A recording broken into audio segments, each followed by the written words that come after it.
Break तो बाद एक बार फिर तो स्वागत है। डिबेट नंबर 2 ਚ ਇੱਕ ਮੁੱਦਾ ਥੋੜਾ ਜਿਹਾ ਰਵਾਇਤੀ ਮੁੱਦਿਆਂ ਤੋਂ ਹਟ ਕੇ ਕਰਾਂਗੇ। ਵੋਟ ਪੋਲਰਾਈਜੇਸ਼ਨ ਦੀ, ਨੈਗੇਟਿਵ ਪੋਲਿਟਿਕਸ ਦੀ।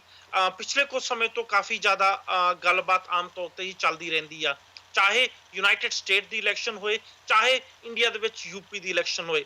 ਵੱਡੇ ਵੱਡੇ ਲੀਡਰਾਂ ਨੇ ਪੋਲਰਾਈਜੇਸ਼ਨ ਕਰਨ ਦੀ ਜਾਂ ਨੈਗੇਟਿਵ ਪੋਲਿਟਿਕਸ ਕਰਨ ਦੀ ਕੋਸ਼ਿਸ਼ ਕੀਤੀ ਆ। ਪੋਲਰਾਈਜੇਸ਼ਨ ਹੈ ਕੀ ਸਿਰਫ ਧਰਮ ਦੇ ਨਾਂ ਤੇ, ਜਾਤੀ ਦੇ ਨਾਂ ਤੇ ਵੋਟ ਮੰਗਣਾ ਹੀ ਪੋਲਰਾਈਜੇਸ਼ਨ ਆ, ਜਾਂ ਫਿਰ ਸਾਡੇ ਰਾਜਨੇਤਾ ਡਿਫਰੈਂਟ ਏਜੰਡੇ ਦਾ ਇਸਤੇਮਾਲ ਕਰਕੇ ਵੋਟਾਂ ਨੂੰ ਪੋਲਰਾਈਜ਼ ਕਰਨ ਦੀ ਕੋਸ਼ਿਸ਼ ਕਰਦੇ ਆ ਜਾਂ ਵੋਟਰਸ ਨੂੰ ਆਪਣੇ ਹੱਕ ਵਿੱਚ ਭੁਗਤਾਉਣ ਦੀ ਕੋਸ਼ਿਸ਼ ਕਰਦੇ ਆ। ਅਮਰੀਕਾ ਦੀ ਜ਼ਿਆਦਾ ਗੱਲਬਾਤ ਨਾ ਕਰਦੇ ਹੋਏ ਭਾਰਤ ਤੇ ਕੁਝ ਸਿੱਖਾਂ ਦੇ ਨਾਲ ਜੁੜੇ ਹੋਏ ਮੁੱਦਿਆਂ ਤੇ ਹੀ ਡਿਬੇਟ ਨੰਬਰ 2 ਚ ਗੱਲਬਾਤ ਕਰਾਂਗੇ। ਭਾਰਤ ਦੇ ਵਿੱਚ, ਇੰਡੀਆ ਦੇ ਵਿੱਚ ਹੁਣੇ ਉੱਤਰ ਪ੍ਰਦੇਸ਼ ਦੇ ਹੋਏ ਇਲੈਕਸ਼ਨ ਦੇ ਵਿੱਚ ਇੰਡੀਆ ਦੇ ਪ੍ਰਧਾਨ ਮੰਤਰੀ ਨਰਿੰਦਰ ਮੋਦੀ ਸਾਹਿਬ ਉੱਤੇ ਕਾਫੀ ਇਲਜ਼ਾਮ ਲੱਗੇ ਕਿ ਵੋਟ ਪੋਲਰਾਈਜ਼ ਕਰਨ ਦੀ ਕੋਸ਼ਿਸ਼ ਕੀਤੀ ਆ। ਈਵਨ ਦੋ ਕਿ ਨਰਿੰਦਰ ਮੋਦੀ ਸਾਹਿਬ ਨੇ ਕਬਰਿਸਤਾਨ ਦਾ ਕੰਪੈਰੀਜ਼ਨ ਸ਼ਮਸ਼ਾਨ ਘਾਟ ਤੱਕ ਕਰਤਾ ਸੀ, ਪਰ ਦੂਜੇ ਪਾਸੇ ਉਹਨਾਂ ਦੇ ਮੁਕਾਬਲਾ ਜਿਨ੍ਹਾਂ ਨਾਲ ਸੀ ਮੈਡਮ ਮਾਇਆਵਤੀ ਜੀ। ਸ਼ਾਇਦ ਜੇ ਮੈਡਮ ਮਾਇਆਵਤੀ ਜੀ ਦੀ ਜਾਂ ਬੀਐਸਪੀ ਦੀਆਂ ਸਟ੍ਰੈਟਜੀ ਦੇਖੀਏ ਤੇ ਉਹਨਾਂ ਦੀ ਸਟ੍ਰੈਟਜੀ ਹੀ ਪੋਲਰਾਈਜੇਸ਼ਨ ਤੋਂ ਸ਼ੁਰੂ ਹੁੰਦੀ ਆ। ਸਮਾਜਵਾਦੀ ਪਾਰਟੀ ਤੇ ਕਾਂਗਰਸ, ਜੇ ਕਿੱਦਾਂ ਅਸੀਂ ਕਾਂਗਰਸ ਅਤੇ ਸਮਾਜਵਾਦੀ ਪਾਰਟੀ ਨੂੰ ਕਹਿ ਦਾਂਗੇ ਕਿ ਇਹ ਪੋਲਰਾਈਜ਼ ਕਰਨ ਦੀ ਨਹੀਂ ਕੋਸ਼ਿਸ਼ ਕਰਦੇ, ਧਰਮ ਜਾਤੀ ਦੇ ਨਾਂ ਤੇ ਵੋਟਾਂ ਮੰਗਣ ਦੀ ਕੋਸ਼ਿਸ਼ ਨਹੀਂ ਕਰਦੇ। ਹਾਂ, ਆਂਦੇ ਆਪਣੇ ਆਪ ਨੂੰ ਸੈਕੂਲਰ ਨੇ, ਪਰ ਕਿਤੇ ਨਾ ਕਿਤੇ ਤਰੀਕਾ ਐਰਕੀ ਮੋਦੀ ਸਾਹਿਬ ਦਾ ਜ਼ਿਆਦਾ ਕੰਮ ਕਰ ਗਿਆ। ਈਵਨ ਦੋ ਕਿ ਜੋ ਇੰਡੀਆ ਦੇ ਵਿੱਚ ਅੱਜ ਕੱਲ ਬੀਫ ਦੇ ਨਾਂ ਤੇ ਰਾਜਨੀਤੀ ਹੁੰਦੀ ਆ, ਗਊ ਰਕਸ਼ਕ ਦੇ ਨਾਂ ਤੇ ਰਾਜਨੀਤੀ ਹੁੰਦੀ ਹੈ, ਮੈਨੂੰ ਤਾਂ ਕਿਤੇ ਨਾ ਕਿਤੇ ਇਹ ਲੱਗਦਾ ਕਿ ਇਹ ਵੀ ਪੋਲਰਾਈਜੇਸ਼ਨ ਦਾ ਹਿੱਸਾ ਹੀ ਆ। ਹੁਣ ਜੇ ਪੰਜਾਬ ਦੀ ਤੇ ਜਾਂ ਸਿੱਖਾਂ ਦੀ ਗੱਲ ਕਰੀਏ, ਕੁਝ ਮੁੱਦੇ ਹਮੇਸ਼ਾ ਬੜੇ ਹਾਵੀ ਰਹੇ ਨੇ ਇੰਡੀਆ ਦੀ ਰਾਜਨੀਤੀ ਦੇ ਵਿੱਚ, ਜਾਂ ਫਿਰ ਮੈਂ ਇਹ ਵੀ ਕਹੂੰਗਾ ਪੰਜਾਬੀਆਂ ਦੀ ਰਾਜਨੀਤੀ ਦੇ ਵਿੱਚ। ਨਾਟ ਈਵਨ ਉਹ ਪੰਜਾਬੀ ਜੋ ਪੰਜਾਬ 'ਚ ਰਹਿੰਦੇ ਨੇ, ਪੰਜਾਬੀ ਜੋ ਪੰਜਾਬ ਤੋਂ ਬਾਹਰ ਵੀ ਰਹਿੰਦੇ ਨੇ ਪਰ ਪੰਜਾਬ ਤੋਂ ਤਾਲੁਕਾਤ ਰੱਖਦੇ ਨੇ, ਕੁਝ ਮੁੱਦੇ ਹਮੇਸ਼ਾ ਹੀ ਬੜੇ ਹਾਵੀ ਰਹੇ ਨੇ। ਆਪਰੇਸ਼ਨ ਬਲੂ ਸਟਾਰ 1984, ਇਹ ਕੁਝ ਉਹ ਮੁੱਦੇ ਨੇ ਜਿਹਦੇ ਨਾਲ ਅਜੇ ਤੱਕ ਪੋਲਰਾਈਜੇਸ਼ਨ ਕੀਤੀ ਜਾਂਦੀ ਆ। ਹੈਰਾਨੀ ਉਦੋਂ ਹੁੰਦੀ ਆ, ਇੱਕ ਪਾਸੇ ਅਸੀਂ ਇੰਡੀਆ ਦੀ ਰਾਜਨੀਤੀ ਨੂੰ ਗੰਦਾ ਆਂਦੇ ਆ ਜਾਂ ਫਿਰ ਕੁਝ ਪਾਰਟਿਕੂਲਰ ਪੋਲੀਟੀਸ਼ੀਅਨਾਂ ਦਾ ਵਿਰੋਧ ਕਰਦੇ ਆ, ਪਰ ਕੈਨੇਡਾ ਅਮਰੀਕਾ 'ਚ ਬੈਠੇ ਜੋ ਪੋਲੀਟੀਸ਼ੀਅਨ ਨੇ, ਐਮਐਲਏਜ਼ ਐਮਪੀਜ਼ ਨੇ, ਹੈਰਾਨੀ ਉਦੋਂ ਹੁੰਦੀ ਆ ਜਦੋਂ ਇਹ ਵੀ 1984 ਦੇ ਨਾਂ ਤੇ ਵੋਟਾਂ ਪੋਲਰਾਈਜ਼ ਕਰਨ ਦੀ ਕੋਸ਼ਿਸ਼ ਕਰਦੇ ਆ। ਅੱਜ ਤੋਂ ਥੋੜੇ ਦਿਨ ਪਹਿਲਾਂ ਹੀ ਓਨਟਾਰੀਓ ਦੀ ਅਸੈਂਬਲੀ ਦੇ ਵਿੱਚ ਐਮਪੀਪੀ ਹਰਿੰਦਰ ਮੱਲੀ ਨੇ ਇੱਕ ਮੋਸ਼ਨ ਲਿਆਂਦਾ ਜਿਹਦੇ ਵਿੱਚ ਕਿ 1984 ਨੂੰ ਜੈਨੋਸਾਈਡ ਡਿਕਲੇਅਰ ਕਰਨ ਨੂੰ ਰਿਕੁਐਸਟ ਕੀਤੀ ਸੀ, ਜੋ ਕਿ ਓਨਟਾਰੀਓ ਅਸੈਂਬਲੀ ਦੇ ਵਿੱਚ ਪਾਸ ਵੀ ਹੋਇਆ। ਥੋੜਾ ਜਿਹਾ ਪਿੱਛੇ ਲੈ ਕੇ ਜਾਣਾ ਚਾਹੂੰਗਾ। ਮੇਰੇ ਨਾਲ ਮੇਰੇ ਜੋ ਸਾਥੀ ਨੇ ਸ਼ਬਦੀਸ਼ ਜੀ ਤੇ ਅਜੀਤ ਜੀ, ਇਹਨਾਂ ਨੂੰ ਚੇਤਾ ਹੋਊਗਾ ਕਿ ਅੱਜ ਤੋਂ ਕੁਝ ਮਹੀਨੇ ਪਹਿਲਾਂ ਸਿਮਿਲਰ ਜਿਹਾ ਮੋਸ਼ਨ ਹੀ ਐਨਡੀਪੀ ਦੇ leader, deputy leader Jagmeet Singh ਨੇ ਵੀ ਲਿਆਉਣ ਦੀ ਕੋਸ਼ਿਸ਼ ਕੀਤੀ ਸੀ, ਪਰ ਉਦੋਂ ਲਿਬਰਲ ਪਾਰਟੀ ਨੇ ਅਸੈਂਬਲੀ ਚੋਂ ਵਾਕਆਊਟ ਕਰ ਲਿਆ ਸੀ, ਇਨਕਲੂਡਿੰਗ ਮੈਡਮ ਹਰਿੰਦਰ ਮੱਲੀ ਜੀ। ਕੀ ਕਾਰਨ ਸੀ ਕਿ ਜਦੋਂ ਜਗਮੀਤ ਸਿੰਘ ਨੇ ਮੋਸ਼ਨ ਲਿਆਂਦਾ ਸੀ ਉਦੋਂ 1984 ਨੂੰ ਜੈਨੋਸਾਈਡ ਕਹਿਣਾ ਸਹੀ ਨਹੀਂ ਸੀ, ਤੇ ਅੱਜ ਲਿਬਰਲ ਪਾਰਟੀ ਇਹ ਮੋਸ਼ਨ ਲਿਆਉਂਦੀ ਆ ਤੇ ਅੱਜ 1984 ਨੂੰ ਜੈਨੋਸਾਈਡ ਕਿਹਾ ਜਾਵੇ, ਇਹ ਸਹੀ ਆ। ਨਾ ਤੇ ਮੈਂ ਜਗਮੀਤ ਸਿੰਘ ਦੇ ਫੇਵਰ 'ਚ ਆ, ਕਿਉਂਕਿ ਜਿੱਦਣ ਜਗਮੀਤ ਸਿੰਘ ਨੇ ਮੋਸ਼ਨ ਲਿਆਂਦਾ ਸੀ ਉਦੋਂ ਵੀ ਅਸੀਂ ਚੱਕ ਦੇ ਸਟੇਜ ਤੋਂ ਇਹੀ ਆਖਿਆ ਸੀ, ਕਿਤੇ ਨਾ ਕਿਤੇ ਸਿਰਫ ਕ੍ਰੈਡਿਟ ਲੈਣ ਦੀ ਰਾਜਨੀਤੀ ਹੋ ਰਹੀ ਆ। 1984 ਦੇ ਉੱਤੇ ਆਪਣੀ ਪੋਲੀਟੀਕਲ ਪਾਰਟੀ ਨੂੰ ਫਾਇਦਾ ਪਹੁੰਚਾਉਣ ਦੀ ਰਾਜਨੀਤੀ ਹੋ ਰਹੀ ਆ, ਤੇ ਅੱਜ ਵੀ ਲਿਬਰਲ ਪਾਰਟੀ ਨੇ ਜੋ ਮੋਸ਼ਨ ਲਿਆਂਦਾ ਵਾ, ਚੱਕ ਦੇ ਟੀਵੀ ਦੇ ਨਿਰਪੱਖ ਸਟੇਜ ਤੋਂ ਅਸੀਂ ਇਹੀ ਆਖਾਂਗੇ ਕਿ ਕਿਤੇ ਨਾ ਕਿਤੇ ਸਿਰਫ ਕ੍ਰੈਡਿਟ ਲੈਣ ਦੀ ਰਾਜਨੀਤੀ ਹੋ ਰਹੀ ਆ ਤੇ ਵੋਟਾਂ ਪੋਲਰਾਈਜੇਸ਼ਨ ਦੀ ਕਰਨ ਦੀ ਰਾਜਨੀਤੀ ਹੋ ਰਹੀ ਆ। ਹਾਂ, ਕਾਫੀ ਦਰਸ਼ਕ ਮੇਰੇ ਨਾਲ ਸ਼ਾਇਦ ਐਗਰੀ ਨਹੀਂ ਕਰਨਗੇ, ਕਿਉਂਕਿ ਕਿਤੇ ਨਾ ਕਿਤੇ ਜੋ 1984 ਦੇ ਨਾਲ ਇਮੋਸ਼ਨਲੀ ਜਦੋਂ ਅਸੀਂ ਜੁੜ ਜਾਂਦੇ ਆ ਤੇ ਅਸੀਂ ਸ਼ਾਇਦ ਰਾਜਨੇਤਾ ਦਾ ਉਹ ਪੱਖ ਵੇਖਣਾ ਭੁੱਲ ਜਾਂਦੇ ਆ ਜਿਹੜੇ ਪੱਖ ਨਾਲ, ਜਿਹੜੇ ਸੋਚ ਨਾਲ ਉਹਨਾਂ ਨੇ ਮੋਸ਼ਨ ਲਿਆਂਦਾ ਵਾ। ਹਾਂ, ਕੁਝ ਮੇਰੇ ਵੀਰ ਇਹ ਵੀ ਕਹਿਣਗੇ ਕਿ ਐਟਲੀਸਟ ਉਹਨਾਂ ਨੇ ਕੁਝ ਕੀਤਾ ਤੇ ਸਹੀ, 1984 ਨੂੰ ਜੈਨੋਸਾਈਡ ਡਿਕਲੇਅਰ ਕਰਨ ਵਾਸਤੇ ਇੰਡੀਅਨ ਗਵਰਨਮੈਂਟ ਉੱਤੇ ਪ੍ਰੈਸ਼ਰ ਪਾਉਣ ਦੀ ਇੱਕ ਵਧੀਆ ਉਪਰਾਲਾ ਵਾ। ਪਰ ਇਹਦੇ ਪਿੱਛੇ ਸੋਚ ਕੀ ਆ ਮੈਡਮ ਮੱਲੀ ਦੀ? ontario ਚ ਇਲੈਕਸ਼ਨ ਆਉਣ ਵਾਲੇ ਨੇ, ਪੋਲਰਾਈਜ਼ ਕਰਨ ਦਾ ਜਾਂ ਸਿੱਖ ਵੋਟਰਸ ਨੂੰ ਜਾਂ ਪੰਜਾਬੀ ਵੋਟਰਸ ਨੂੰ ਆਪਣੇ ਵੱਲ ਕਰਨ ਦਾ ਇਹ ਤੋਂ ਵਧੀਆ ਕੀ ਮੌਕਾ ਵਾ?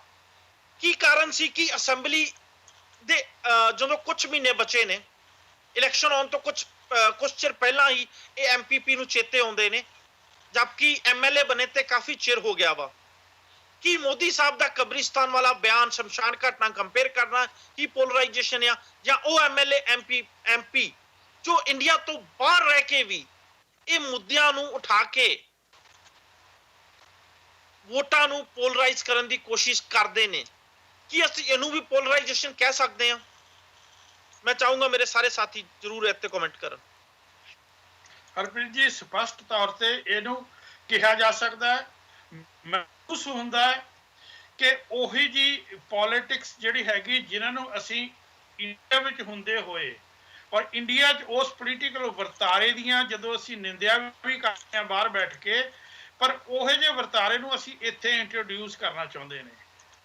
ਸਵਾਲ ਇਹ ਹੈ ਕਿ 1984 ਦਾ ਜੋ ਵੀ ਸਾਕਾ ਹੋਇਆ ਉਹ ਸਾਰੇ ਸਿੱਖਾਂ ਦਾ ਹੈ।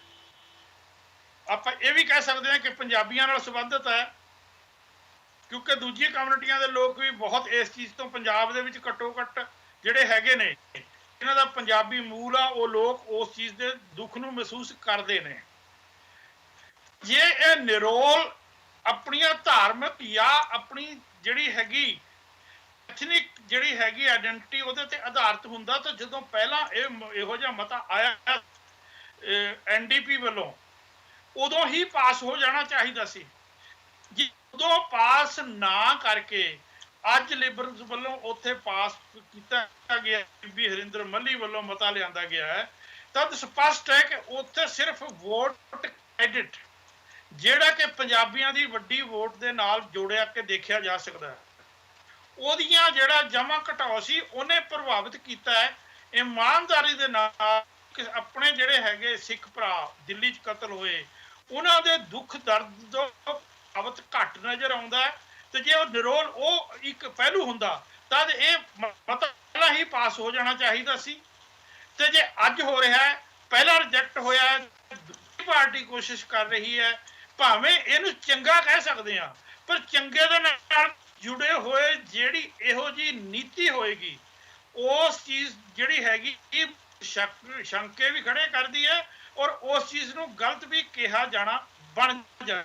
ਔਰ ਇਹਦੇ ਨਾਲ ਇੱਕ ਹੋਰ ਪਹਿਲੂ ਮੈਂ ਜ਼ਰੂਰ ਕਹਿਣਾ, ਜੇ ਵਾਕਈ ਸਾਨੂੰ ਬਾਹਰ ਬੈਠੇ ਲੋਕਾਂ ਨੂੰ ਮੈਂ ਅਕਸਰ ਦਿਖਾਇਆ ਜਾਂਦਾ ਹੈ ਬਹੁਤ ਉਹਨਾਂ ਲੋਕਾਂ ਦੇ ਨਾਲ ਜਿਨ੍ਹਾਂ ਦੇ ਨਾਲ ਦਿੱਲੀ ਵਿੱਚ 1986 'ਚ ਏਡਾ ਵੱਡਾ ਜਿਹੜਾ ਹੈਗਾ ਦੁਖਾਂਤ ਵਾਪਰਿਆ, ਸਾਡੀ ਦਿਲੋਂ ਹਮਦਰਦੀ ਹੈ, ਤਾਂ ਸਾਨੂੰ ਇਸ ਚੀਜ਼ ਨੂੰ ਜ਼ਰੂਰ ਬੜੀ ਗੰਭੀਰਤਾ ਨਾਲ ਸੋਚਣਾ ਚਾਹੀਦਾ ਹੈ। ਗਰਾਊਂਡ ਲੈਵਲ ਤੇ ਅਸੀਂ ਉਹਨਾਂ ਦੇ ਦੁੱਖ ਦਰ ਵੰਡਾਉਣ ਵਾਸਤੇ, ਉਹਨਾਂ ਦੇ ਮੱਲਣ ਲਿਆਉਣ ਵਾਸਤੇ, ਉਹਨਾਂ 'ਚ ਘਰਾਂ 'ਚ ਰੋਟੀ ਪੱਕਦੀ ਜਿਹੜੀ ਹੈਗੀ ਰਾਜਮੀ ਰੋਟੀ ਪੱਕਦੀ ਘਰ ਵਾਸਤੇ, ਔਰ ਨਾਲ ਉਹਨਾਂ ਨੂੰ ਇਨਸਾਫ ਦਿਵਾਉਣ ਵਾਸਤੇ ਕੀ ਜਿਹੜਾ ਹੈਗਾ ਉੱਥੇ ਕੀਤਾ ਹੈ ਜਿਹਨੂੰ ਅਸੀਂ ਲੋਕਾਂ 'ਚ ਲਿਆ ਸਕਦੇ ਹਾਂ। ਮੇਰਾ ਖਿਆਲ ਹੈ ਇਸ ਪੱਖ ਤੋਂ ਵੇਖਾਂਗੇ ਕਿ ਬਹੁਤ ਕਿਤੇ ਕਿਤੇ ਨਾ ਜ਼ੀਰੋ ਦੇ ਨੇੜੇ ਖੜੇ ਨਜ਼ਰ ਆਵਾਂਗੇ। ਜੇ ਅਸੀਂ ਗਰਾਊਂਡ ਲੈਵਲ ਤੇ ਨਹੀਂ ਕਰ ਸਕਦੇ ਤਾਂ ਫਿਰ ਅਸੀਂ ਇੱਥੇ ਜਿਹੜੇ ਮਤਿਆਂ ਨੂੰ ਅਸੀਂ ਆਪਣੀ ਜਿਹੜੀ ਪੋਲੀਟਿਕ ਹੋਂਦ ਨੂੰ ਬਚਾਉਣ, ਵਧਾਉਣ, ਪ੍ਰਫੁੱਲਿਤ ਕਰਨ ਵਾਸਤੇ ਜਦੋਂ ਵਰਤ ਤਦ ਅਸੀਂ ਇਹਨੂੰ ਵੋਟ ਪੋਲਰਾਈਜੇਸ਼ਨ ਦੀ ਨੀਤੀ ਦੇ ਨੇੜੇ ਤੇ ਹੀ ਖੜੇ ਨਜ਼ਰ ਆਵਾਂਗੇ। ਸਪਸ਼ਟ ਤੌਰ ਤੇ ਨਾ ਉਹਦੇ ਵਿੱਚੋਂ ਸਾਡੀ ਕੋਈ ਬਹੁਤ ਵੱਡੀ ਹਮਦਰਦੀ ਝਲਕਦੀ ਨਜ਼ਰ ਆਏਗੀ, ਨਾ ਹੀ ਸਾਡੇ ਵੱਲੋਂ ਕੀਤਾ ਗਿਆ ਕੋਈ ਉਦਮ ਨਜ਼ਰ ਆਏਗਾ। ਥੈਂਕ ਯੂ ਜੀ।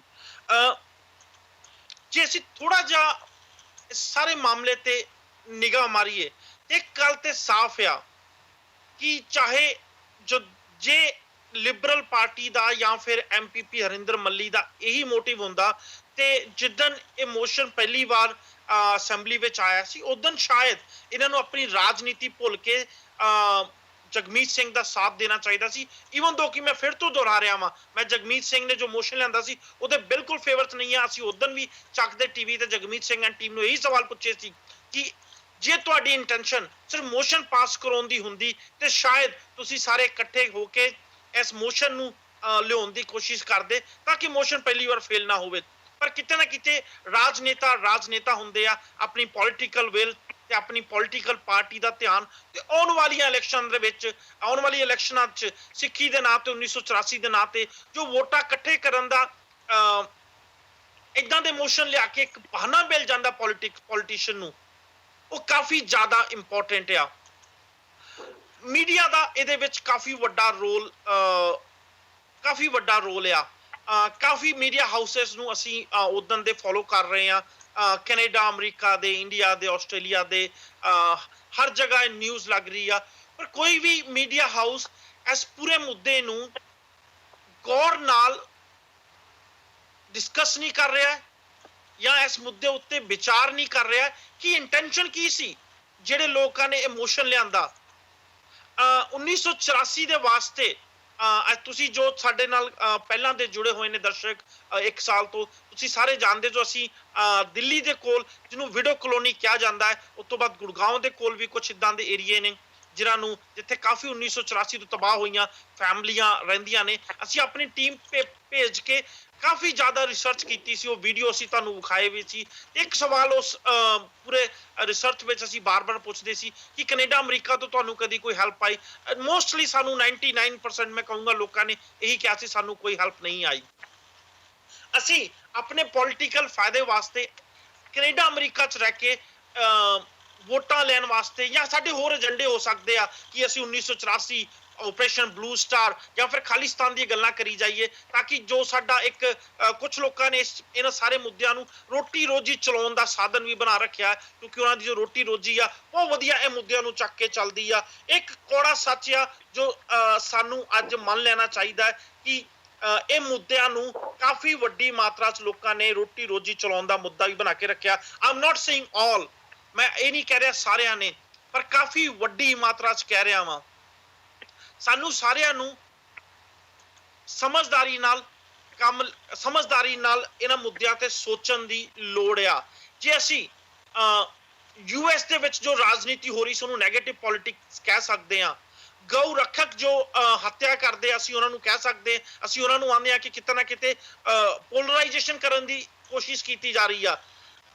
ਉੱਤਰ ਪ੍ਰਦੇਸ਼ ਇਲੈਕਸ਼ਨ ਦੇ ਵਿੱਚ ਜਦੋਂ ਪ੍ਰਧਾਨ ਮੰਤਰੀ ਨਰਿੰਦਰ ਮੋਦੀ ਦੁਆਰਾ ਬਿਆਨ ਦਿੱਤੇ ਜਾਂਦੇ ਆ ਅਸੀਂ ਉਹਨੂੰ ਪੋਲਰਾਈਜੇਸ਼ਨ ਦੀ ਗੱਲ ਕਰਦੇ ਆ। ਜਦੋਂ ਬਾਦਲ ਸਾਹਿਬ, ਸੁਖਬੀਰ ਬਾਦਲ ਜਾਂ ਫਿਰ ਪ੍ਰਕਾਸ਼ ਸਿੰਘ ਬਾਦਲ ਪੰਜਾਬ ਦੇ ਵਿੱਚ ਜਦੋਂ ਇਲੈਕਸ਼ਨ ਹੁੰਦੀ ਹੈ SYL ਦਾ ਮੁੱਦਾ ਚੱਕਦੇ ਆ ਅਸੀਂ ਉਹਨੂੰ ਵੋਟਾਂ ਪੋਲਰਾਈਜੇਸ਼ਨ ਕਰਨ ਦੀ ਗੱਲ ਕਰਦੇ ਆ। ਤੇ ਕੈਨੇਡਾ, ਅਮਰੀਕਾ ਜਦੋਂ ਸਾਡੇ MP MLA 1984 ਦੇ ਜਾਂ 1984 ਦਾ ਮੋਸ਼ਨ ਲਿਆ ਕੇ ਵੋਟਾਂ ਪੋਲਰਾਈਜ਼ ਕਰਨ ਦੀ ਗੱਲ ਕਰਦੇ ਆ, ਅਸੀਂ ਇਸ ਚੀਜ਼ ਨੂੰ ਕਿਉਂ ਨਹੀਂ ਸਮਝਦੇ? ਸਬਦੀਸ਼ ਜੀ। ਹਰਪ੍ਰੀਤ ਜੀ, ਪਹਿਲੀ ਗੱਲ ਤਾਂ ਮੈਂ ਇਹ ਕਹਾਂਗਾ ਕਿ 1984 ਦੇ ਵਿੱਚ ਜੋ ਦਿੱਲੀ ਤੇ ਦੇਸ਼ ਦੇ ਹੋਰ ਸ਼ਹਿਰਾਂ ਦੇ ਵਿੱਚ ਸਿੱਖ ਭਾਈਚਾਰੇ ਦੇ ਨਾਲ ਬੀਤੀ ਉਹਨੂੰ ਜਦੋਂ ਵੀ ਕਦੇ ਕੋਈ ਦੰਗਾ ਕਹਿੰਦਾ ਵਾ ਤਾਂ ਮੈਂ ਸਮਝਦਾ ਉਹ ਉਸ ਸੱਚ ਨੂੰ ਕਿਸੇ ਨਾ ਕਿਸੇ ਤਰੀਕੇ ਦੇ ਨਾਲ ਲੁਕਾਉਣ ਦੀ ਯਤਨ ਕਰਦਾ। ਉਹ ਸੱਚਮੁੱਚ ਸਿੱਖ ਵਿਰੋਧੀ ਕਤਲੇਆਮ ਸੀ। ਇਸ ਗੱਲ ਨੂੰ ਪਹਿਲਾਂ ਤਾਂ ਸਾਨੂੰ ਸਮਝ ਲੈਣਾ ਚਾਹੀਦਾ। ਔਰ ਦੂਸਰਾ ਅਗਲਾ ਮੁੱਦਾ ਇਹਦੇ ਵਿੱਚ ਇਹ ਹੈ ਕਿ ਇਸ ਮੁੱਦੇ ਦੇ ਉੱਤੇ ਕੌਣ ਰਾਜਨੀਤੀ ਕਰ ਰਿਹਾ ਔਰ ਕਿਵੇਂ ਦੀ ਰਾਜਨੀਤੀ ਕਰ ਰਿਹਾ ਔਰ ਕਦੋਂ ਤੁਹਾਨੂੰ ਇਸ ਮੁੱਦੇ ਦੇ ਉੱਤੇ ਰਾਜਨੀਤੀ ਦੇ ਵਿੱਚ ਕਿੰਨਾ ਲੋਕਾਂ ਨੂੰ ਜੁੜਨਾ ਪੈਂਦਾ ਔਰ ਕਿੰਨਾ ਲੋਕਾਂ ਨੂੰ ਤੁਸੀਂ ਰਾਜਨੀਤੀ ਕਰਦੇ ਹੋਏ ਵੀ ਵਿਸਾਰ ਦਿੰਦੇ ਹੋ। ਅਸੀਂ ਦਿੱਲੀ ਦੀ ਵਿਡੋ ਕਲੋਨੀ ਦੀ ਗੱਲ ਕਰਦੇ ਹੋਏ ਜਦੋਂ ਇਹਨਾਂ ਤੱਥਾਂ ਦੇ ਵੱਲ ਜਾਂਦੇ ਆ ਤਾਂ ਅਸੀਂ ਬਿਨਾਂ ਕਿਸੇ ਸ਼ੱਕ ਦੇ ਇਹ ਗੱਲ ਕਹਿ ਸਕਦੇ ਹਾਂ ਕਿ ਕਿਸੇ ਨੇ ਉਹਨਾਂ ਦੀ ਸਾਰ ਨਹੀਂ ਲਈ ਪੋਲਿਟਿਕਸ, ਹਾਲਾਂਕਿ ਉਹਨਾਂ ਦੇ ਨਾਂ ਦੇ ਉੱਤੇ ਬਥੇਰੀ ਕੀਤੀ ਗਈ ਹੈ। ਔਰ ਦੂਸਰਾ ਪੱਖ ਇਹਦਾ ਬਿਲਕੁਲ ਉਲਟਾ ਪੱਖ ਵੀ ਹੈ। ਮੋਹਾਲੀ ਦੇ ਵਿੱਚ ਇੱਕ ਕਲੋਨੀ ਵੀ ਹੈ ਜਿਹਨੂੰ ਮੇਰੇ ਨਾਲੋਂ CP ਜੀ ਜ਼ਿਆਦਾ ਜਾਣਦੇ ਨੇ ਔਰ ਉਸ ਕਲੋਨੀ ਦਾ ਨਾਂ ਕਿਸੇ ਵੇਲੇ ਦੰਗਾ ਪੀੜਤ ਕਲੋਨੀ ਹੋਇਆ ਕਰਦਾ ਸੀ, ਕਿਉਂਕਿ ਉਹਦੇ ਵਿੱਚ ਸਾਰੀਆਂ ਜਿਹੜੀਆਂ ਅਲਾਟਮੈਂਟ ਸੀ ਉਹਨਾਂ ਲੋਕਾਂ ਨੂੰ ਹੋਈਆਂ ਸੀ ਜਿਹੜੇ ਦਿੱਲੀ ਤੋਂ ਉੱਜੜ ਕੇ ਕਿਸੇ ਨਾ ਕਿਸੇ ਸ਼ਕਲ ਦੇ ਵਿੱਚ ਚੰਡੀਗੜ੍ਹ ਤੇ ਮੋਹਾਲੀ ਆ ਗਏ ਸੀ ਜਦੋਂ 1984 ਦਾ ਸਿੱਖ ਵਿਰੋਧੀ ਕਤਲੇਆਮ ਵਾਪਰਿਆ ਸੀ। ਔਰ ਅੱਜ ਦੀ ਤਰੀਕ ਦੇ ਵਿੱਚ ਸ਼ਾਇਦ ਮੈਂ ਕਨਫਰਮ ਨਹੀਂ ਕਰ ਸਕਦਾ, ਪਰ ਮੈਂ ਕਿਸੇ ਹੱਦ ਤੱਕ ਇਸ ਗੱਲ ਨੂੰ ਕਹਿ ਸਕਦਾ ਕਿ ਸ਼ਾਇਦ ਹੀ ਉਹਦੇ ਵਿੱਚ ਇੱਕ ਵੀ ਦੰਗਾ ਪੀੜਤ ਬੰਦਾ ਜਿਹਨੂੰ ਫਸਟਲੀ ਅਲਾਟਮੈਂਟ ਹੋਈ ਹੋਵੇ ਉਹ ਉਹਦੇ ਵਿੱਚ ਅੱਜ ਦੀ ਤਰੀਕ ਦੇ ਵਿੱਚ ਵਸ ਰਿਹਾ ਹੋਵੇ। ਸਭ ਨੇ ਉਸ ਕਲੋਨੀ ਨੂੰ ਆਪਣੇ ਮਕਾਨ ਅਲਾਟ ਕਰਾਏ। ਉਸ ਤੋਂ ਬਾਅਦ ਜਦੋਂ ਉਹਨਾਂ ਨੂੰ ਉਹਦੇ ਰੇਟ ਵਧਣ ਤੋਂ ਬਾਅਦ ਫਾਇਦਾ ਹੋਇਆ, ਉਹਨਾਂ ਨੂੰ ਵੇਚ ਕੇ ਉਹਦੇ ਚੋਂ ਕੁਝ ਲੋਕ ਵਾਪਸ ਦਿੱਲੀ ਚਲੇ ਗਏ, ਬਾਕੀ ਕਿੱਥੇ ਚਲੇ ਗਏ ਮੈਂ ਕਹਿ ਨਹੀਂ ਸਕਦਾ, ਪਰ ਬਹੁਤ ਲੋਕ ਨੇ ਜਿਨ੍ਹਾਂ ਨੇ ਉਸ ਕਲੋਨੀ ਨੂੰ ਆਪਣੇ ਆਪ ਛੱਡ ਦਿੱਤਾ। ਔਰ ਜਦੋਂ ਉਹ ਕਲੋਨੀ ਛੱਡੀ ਗਈ, ਅੱਜ ਦੀ ਤਰੀਕ ਦੇ ਵਿੱਚ ਜਿਹੜੇ ਲੋਕ ਉੱਥੇ ਵੱਸਦੇ ਨੇ ਉਹ ਉਹਨੂੰ ਦੰਗਾ ਪੀੜਤ ਕਲੋਨੀ ਦੇ ਨਾਂ ਦੇ ਉੱਤੇ ਜਾਣਨਾ ਵੀ ਪਸੰਦ ਨਹੀਂ ਕਰਦੇ। ਉਹਨਾਂ ਨੇ ਆਪਣੇ ਤਰੀਕੇ ਨਾਲ ਉਹਦਾ ਨਵਾਂ ਨਾਮਕਰਨ ਵੀ ਕਰ ਲਿਆ, ਮੈਨੂੰ ਨਹੀਂ ਪਤਾ ਰਜਿਸਟ੍ਰੇਸ਼ਨ ਦੇ ਵਿੱਚ ਕਰ ਲਿਆ ਵਾ ਕਿ ਜ਼ੁਬਾਨੀ ਕਲਾਮੀ ਕਰ ਲਿਆ, ਪਰ ਇਹ ਇੱਕ ਫੈਕਟ ਹੈ ਕਿ ਹੁਣ ਉਹਨੂੰ ਦੰਗਾ ਪੀੜਤ ਕਲੋਨੀ ਦੀ ਜਗ੍ਹਾ ਦੇ ਉੱਤੇ ਕਿਸੇ ਹੋਰ ਨਾਮ ਦੇ ਉੱਤੇ ਜਾਣਿਆ ਜਾਂਦਾ ਹੈ, ਸ਼ਾਇਦ ਗੁਰੂ ਹਰਕ੍ਰਿਸ਼ਨ ਕਲੋਨੀ ਦੇ ਨਾਂ ਦੇ ਉੱਤੇ ਜਾਣਿਆ ਜਾਂਦਾ। ਜੇ ਮੈਂ ਗਲਤ ਨਹੀਂ ਹੈ ਤਾਂ ਮੈਨੂੰ CPG ਜਿਹੜਾ ਉਹ ਠੀਕ ਕਰ ਸਕਦੇ। ਦੂਸਰੀ ਗੱਲ ਮੈਂ ਇਹ ਕਹਿਣੀ ਚਾਹਾਂਗਾ ਕਿ ਚਾਹੇ ਅਮਰੀਕਾ ਹੋਵੇ ਜਿੱਥੇ ਸ਼ਰੇਆਮ ਜਿਹੜੀ ਰਾਜਨੀਤੀ ਕੀਤੀ ਗਈ ਹੈ ਪੋਲਰਾਈਜੇਸ਼ਨ ਦੀ, ਔਰ ਕੈਨੇਡਾ ਜਿੱਥੇ ਤੁਹਾਨੂੰ ਸ਼ਰੇਆਮ ਰਾਜਨੀਤੀ ਓਨੀ ਜ਼ਾਹਰਾ ਤੌਰ ਤੇ ਨਜ਼ਰ ਨਹੀਂ ਆਉਂਦੀ, ਜਾਂ ਇੰਗਲੈਂਡ ਦੇ ਵਿੱਚ ਜ਼ਾਹਰਾ ਤੌਰ ਤੇ ਹਾਲੇ ਓਨੀ ਨਜ਼ਰ ਨਹੀਂ ਆਉਂਦੀ। ਹਾਲਾਂਕਿ ਇੰਗਲੈਂਡ ਦੇ ਵਿੱਚ ਗੋਰੇ ਲੋਕਾਂ ਦੇ ਵਿੱਚ ਇਸ ਗੱਲ ਦੀ ਬਹੁਤ ਵੱਡੀ ਪਾਈ ਜਾ ਰਹੀ ਹੈ ਕਿ ਪੀੜਾ ਕਿ ਉਹਨਾਂ ਦੀ ਗਿਣਤੀ ਉਹਨਾਂ ਦੇ ਹੀ ਦੇਸ਼ ਦੇ ਵਿੱਚ ਘਟਦੀ ਜਾ ਰਹੀ ਹੈ, ਔਰ ਇਹਦੇ ਖਿਲਾਫ ਕੁਝ ਲੋਕ ਉੱਠ ਕੇ ਆ ਵੀ ਰਹੇ ਨੇ, ਠੀਕ ਆ ਰਹੇ ਨੇ ਜਾਂ ਗਲਤ ਆ ਰਹੇ ਨੇ, ਮੈਂ ਇਸ ਬਹਿਸ 'ਚ ਨਹੀਂ ਜਾਂਦਾ, ਪਰ ਪੋਲਰਾਈਜੇਸ਼ਨ ਉੱਤੇ ਵੀ ਹੋ ਰਹੀ। ਔਰ ਇਹ ਪੋਲਰਾਈਜੇਸ਼ਨ ਨੂੰ ਤੁਹਾਨੂੰ ਥੋੜਾ ਜਿਹਾ ਹੋਰ ਤਰੀਕੇ ਦੇ ਨਾਲ ਵੀ ਵੇਖਣਾ ਪਵੇਗਾ ਕਿ ਇਹਦੇ ਪਿੱਛੇ ਅਸਲ ਵਜ੍ਹਾ ਕੀ ਹੈ। ਜੇ ਮੈਂ ਸਿੱਧੀ ਗੱਲ ਕਰਾਂ ਅਮਰੀਕਾ ਦੀ, ਤਾਂ ਤੁਹਾਨੂੰ ਇੱਕ ਲਹਿਰ ਯਾਦ ਹੋਏਗੀ ਜਿਹਦਾ ਨਾਂ ਸੀ ਆਕੂਪਾਈ ਵਾਲ ਸਟਰੀਟ। ਔਰ ਆਕੂਪਾਈ ਵਾਲ ਸਟਰੀਟ ਦਾ ਮਤਲਬ ਇਹੀ ਸੀ ਕਿ ਅਮਰੀਕਾ ਦੇ ਵਿੱਚ ਕਹਿਣ ਲਈ ਤਾਂ ਵੈਲਫੇਅਰ ਸਟੇਟ ਚਲਾਈ ਜਾ ਰਹੀ ਹੈ, ਪਰ ਸਾਰੇ ਦਾ ਸਾਰਾ ਧਨ ਸੰਪत्ति ਦੇ ਉੱਤੇ ਕਬਜ਼ਾ ਕੁਝ ਲੋਕਾਂ ਦਾ ਹੋ ਗਿਆ, ਔਰ ਉਹਦੇ ਖਿਲਾਫ ਇੱਕ ਪ੍ਰਤੀਕਾਤਮਕ ਲੜਾਈ ਲੜੀ ਗਈ। ਬੇਸ਼ੱਕ ਕੈਨੇਡਾ, ਇੰਗਲੈਂਡ ਤੇ ਬਾਕੀ ਸਾਰੀ ਦੁਨੀਆ ਦੇ ਵਿੱਚ ਜਿੱਥੇ ਵੈਲਫੇਅਰ ਸਟੇਟ ਦੇ ਨਾਂ ਦੇ ਉੱਤੇ ਪੂੰਜੀਵਾਦੀ ਔਰ ਕਾਰਪੋਰੇਟ ਜਗਤ ਰਾਜ ਕਰ ਰਿਹਾ, ਉੱਥੇ ਬੇਸ਼ੱਕ ਉਦਾਂ ਦੀ ਆਕੂਪਾਈ ਵਾਲ ਸਟਰੀਟ ਵਰਗੀ ਕੋਈ ਮੁਹਿੰਮ ਨਹੀਂ ਚੱਲੀ ਹੈ, ਪਰ ਉਦਾਂ ਦੀਆਂ ਗੱਲਾਂ ਜ਼ਰੂਰ ਚੱਲੀਆਂ। ਔਰ ਤੁਸੀਂ ਨੋਟ ਕਰੋਗੇ ਕਿ ਜਿਉਂ-ਜਿਉਂ ਇਦਾਂ ਦੀਆਂ ਮੁਹਿੰਮਾਂ ਸਾਹਮਣੇ ਆ ਰਹੀਆਂ ਨੇ, ਜਿਉਂ-ਜਿਉਂ ਵੈਲਫੇਅਰ ਸਟੇਟ ਵਾਪਸ ਲਈ ਜਾ ਰਹੀ ਹੈ, ਉਵੇਂ ਇਹਨਾਂ ਸੋ ਕਾਲਡ ਵਿਕਸਿਤ ਮੁਲਕਾਂ ਦੇ ਵਿੱਚ ਵੀ ਪੋਲਰਾਈਜੇਸ਼ਨ ਦੀ ਜਿਹੜੀ ਪੋਲਿਟਿਕਸ ਹੈ ਉਹ ਹੋ ਰਹੀ ਹੈ। ਮੈਂ ਵਾਪਸ ਭਾਰਤ ਦੇ ਵਿੱਚ ਆਉਣਾ, ਬਹੁਤ ਸਾਰੀਆਂ ਗੱਲਾਂ ਤੁਸੀਂ ਮੋਦੀ ਸਾਹਿਬ ਦੇ ਹਵਾਲੇ ਦੇ ਨਾਲ ਕਹਿ ਦਿੱਤੀਆਂ, ਯੂਪੀ ਦੇ ਹਵਾਲੇ ਦੇ ਨਾਲ ਕਹਿ ਦਿੱਤੀਆਂ, ਗਊ ਰਕਸ਼ਾ ਦੇ ਹਵਾਲੇ ਦੇ ਨਾਲ ਕਹਿ ਦਿੱਤੀਆਂ, ਮੈਂ ਉਹਨਾਂ ਦੇ ਵਿੱਚ ਨਹੀਂ ਜਾਵਾਂਗਾ। ਮੈਂ ਸਿਰਫ ਇੱਕ ਨੁਕਤਾ ਉਹਦੇ ਨਾਲ ਜੋੜ ਦੇਣਾ ਚਾਹਾਂਗਾ। ਵੇਖਣ ਨੂੰ ਕਿਸੇ ਨੂੰ ਲੱਗ ਸਕਦਾ ਕਿ 3 ਤਲਾਕ ਦਾ ਮੁੱਦਾ ਮੁਸਲਿਮ ਔਰਤਾਂ ਦੇ ਹੱਕ ਦੇ ਵਿੱਚ ਬੀਜੇਪੀ ਜ਼ੋਰ ਸ਼ੋਰ ਨਾਲ ਉਠਾ ਰਹੀ ਹੈ, ਪਰ ਉਹਦੇ ਅੰਦਰ ਵੀ ਕਿਤੇ ਨਾ ਕਿਤੇ ਹਿੰਦੂ ਭਾਈਚਾਰੇ ਦੇ ਵਿੱਚ ਐਂਟੀ ਮੁਸਲਿਮ ਪੋਲਰਾਈਜੇਸ਼ਨ ਦੀ ਧਾਰਨਾ ਪਈ ਹੈ। 3 ਤਲਾਕ ਦੇ ਮੈਂ ਵੀ ਖਿਲਾਫ ਆ, ਪਰ ਮੈਂ ਨਾਲ ਇਹ ਵੀ ਕਹਿਣਾ ਚਾਹੁੰਦਾ ਕਿ ਇਹ ਗੈਰ ਇਸਲਾਮਿਕ ਆ ਔਰ ਨੌਨ ਕੁਰਾਨਿਕ ਆ। ਕੁਰਾਨ ਦੇ ਵਿੱਚ ਇਸ ਤਰ੍ਹਾਂ ਦੀ ਕੋਈ ਧਾਰਨਾ ਨਹੀਂ ਆ। ਹਦੀਸ ਨੂੰ ਤੁਸੀਂ ਕੁਰਾਨ ਦੇ ਬਰਾਬਰ ਦੇ ਵਿੱਚ ਖੜਾ ਨਹੀਂ ਕਰ ਸਕਦੇ, ਜਿਵੇਂ ਗੁਰੂ ਗ੍ਰੰਥ ਸਾਹਿਬ ਦੇ ਬਰਾਬਰ ਦੇ ਅਸੀਂ ਕਿਸੇ ਸਾਖੀ ਨੂੰ ਖੜਾ ਕਰਕੇ ਗੁਰਮਤ ਨੂੰ ਵਿਆਖਿਆ ਨਹੀਂ ਕਰ ਸਕਦੇ, ਉਦਾਂ ਹੀ ਅਸੀਂ ਕੁਰਾਨ ਦੇ ਮੁਕਾਬਲੇ ਹਦੀਸ ਨੂੰ ਖੜਾ ਕਰਕੇ ਇਦਾਂ ਨਹੀਂ ਕਰ ਸਕਦੇ। ਪਰ ਤੁਸੀਂ ਕਿਸੇ ਹਿੰਦੂਤਵਵਾਦੀ ਦੇ ਮੂੰਹੋਂ, ਕਿਸੇ ਬ੍ਰਾਹਮਣਵਾਦੀ ਦੇ ਮੂੰਹੋਂ, ਕਿਸੇ ਬੀਜੇਪੀ ਦੇ ਨੇਤਾ ਦੇ ਮੂੰਹੋਂ, ਕਿਸੇ RSS ਦੇ ਨੇਤਾ ਦੇ ਮੂੰਹੋਂ ਇਹ ਗੱਲ ਕਦੇ ਨਹੀਂ ਸੁਣੋਗੇ ਕਿ ਉਹ ਲੋਕ ਜਿਹੜੇ ਨੇ ਉਹ ਇਸ ਗੈਰ ਇਸਲਾਮਿਕ ਵਰਤਾਰੇ ਨੂੰ ਹਟਾਉਣਾ ਚਾਹੁੰਦੇ ਨੇ ਔਰ ਮੁਸਲਮਾਨ ਭਾਈਚਾਰੇ ਨੂੰ ਇਹ ਦੱਸਣਾ ਚਾਹੁੰਦੇ ਨੇ ਕਿ ਉਹ ਗੈਰ ਇਸਲਾਮਿਕ ਧਾਰਨਾਵਾਂ ਤੋਂ ਵਾਪਸ ਆ ਜਾਵੇ, ਬਲਕਿ ਹਮੇਸ਼ਾ ਇਹ ਕਹਿਣਾ ਚਾਹੁੰਦੇ ਨੇ ਕਿ ਜਿਹੜੇ ਮੁਸਲਮਾਨ ਮਰਦ ਔਰਤਾਂ ਦੇ ਉੱਤੇ ਜ਼ੁਲਮ ਕਰਦੇ ਨੇ 3 ਤਲਾਕ ਦੇ ਨਾਂ ਦੇ ਉੱਤੇ, ਅਸੀਂ ਉਹਨਾਂ ਕੋਲ ਔਰਤਾਂ ਦੀ ਆਜ਼ਾਦੀ ਦੀ ਗੱਲ ਕਰ ਰਹੇ ਹਾਂ। ਕਿਉਂ ਗੈਰ ਇਸਲਾਮਿਕ ਇਹਨੂੰ ਨਹੀਂ ਕਹਿਣਾ ਚਾਹੁੰਦੇ? ਇਹ ਵੀ ਆਪਣੇ ਆਪ ਦੇ ਵਿੱਚ ਇੱਕ ਪੋਲਰਾਈਜੇਸ਼ਨ ਦਾ ਸਵਾਲ ਹੈ ਔਰ ਸਾਡੇ ਦੇਸ਼ ਦੇ ਵਿੱਚ ਤਾਂ ਬਹੁਤ ਹੀ ਜ਼ਿਆਦਾ ਚੱਲ ਰਿਹਾ, ਇਹਦੇ ਕੋਈ ਸ਼ੱਕ ਨਹੀਂ। ਮੈਂ ਆਪਣੀ ਗੱਲ ਇੱਥੇ ਖਤਮ ਕਰਦਾ ਤਾਂ ਕਿ ਬਾਕੀ ਦੇ ਦੋਸਤ ਇਸ ਗੱਲ ਨੂੰ ਕੰਟੀਨਿਊ ਕਰ ਸਕਣ। Ramesh ji, CP Singh ji please.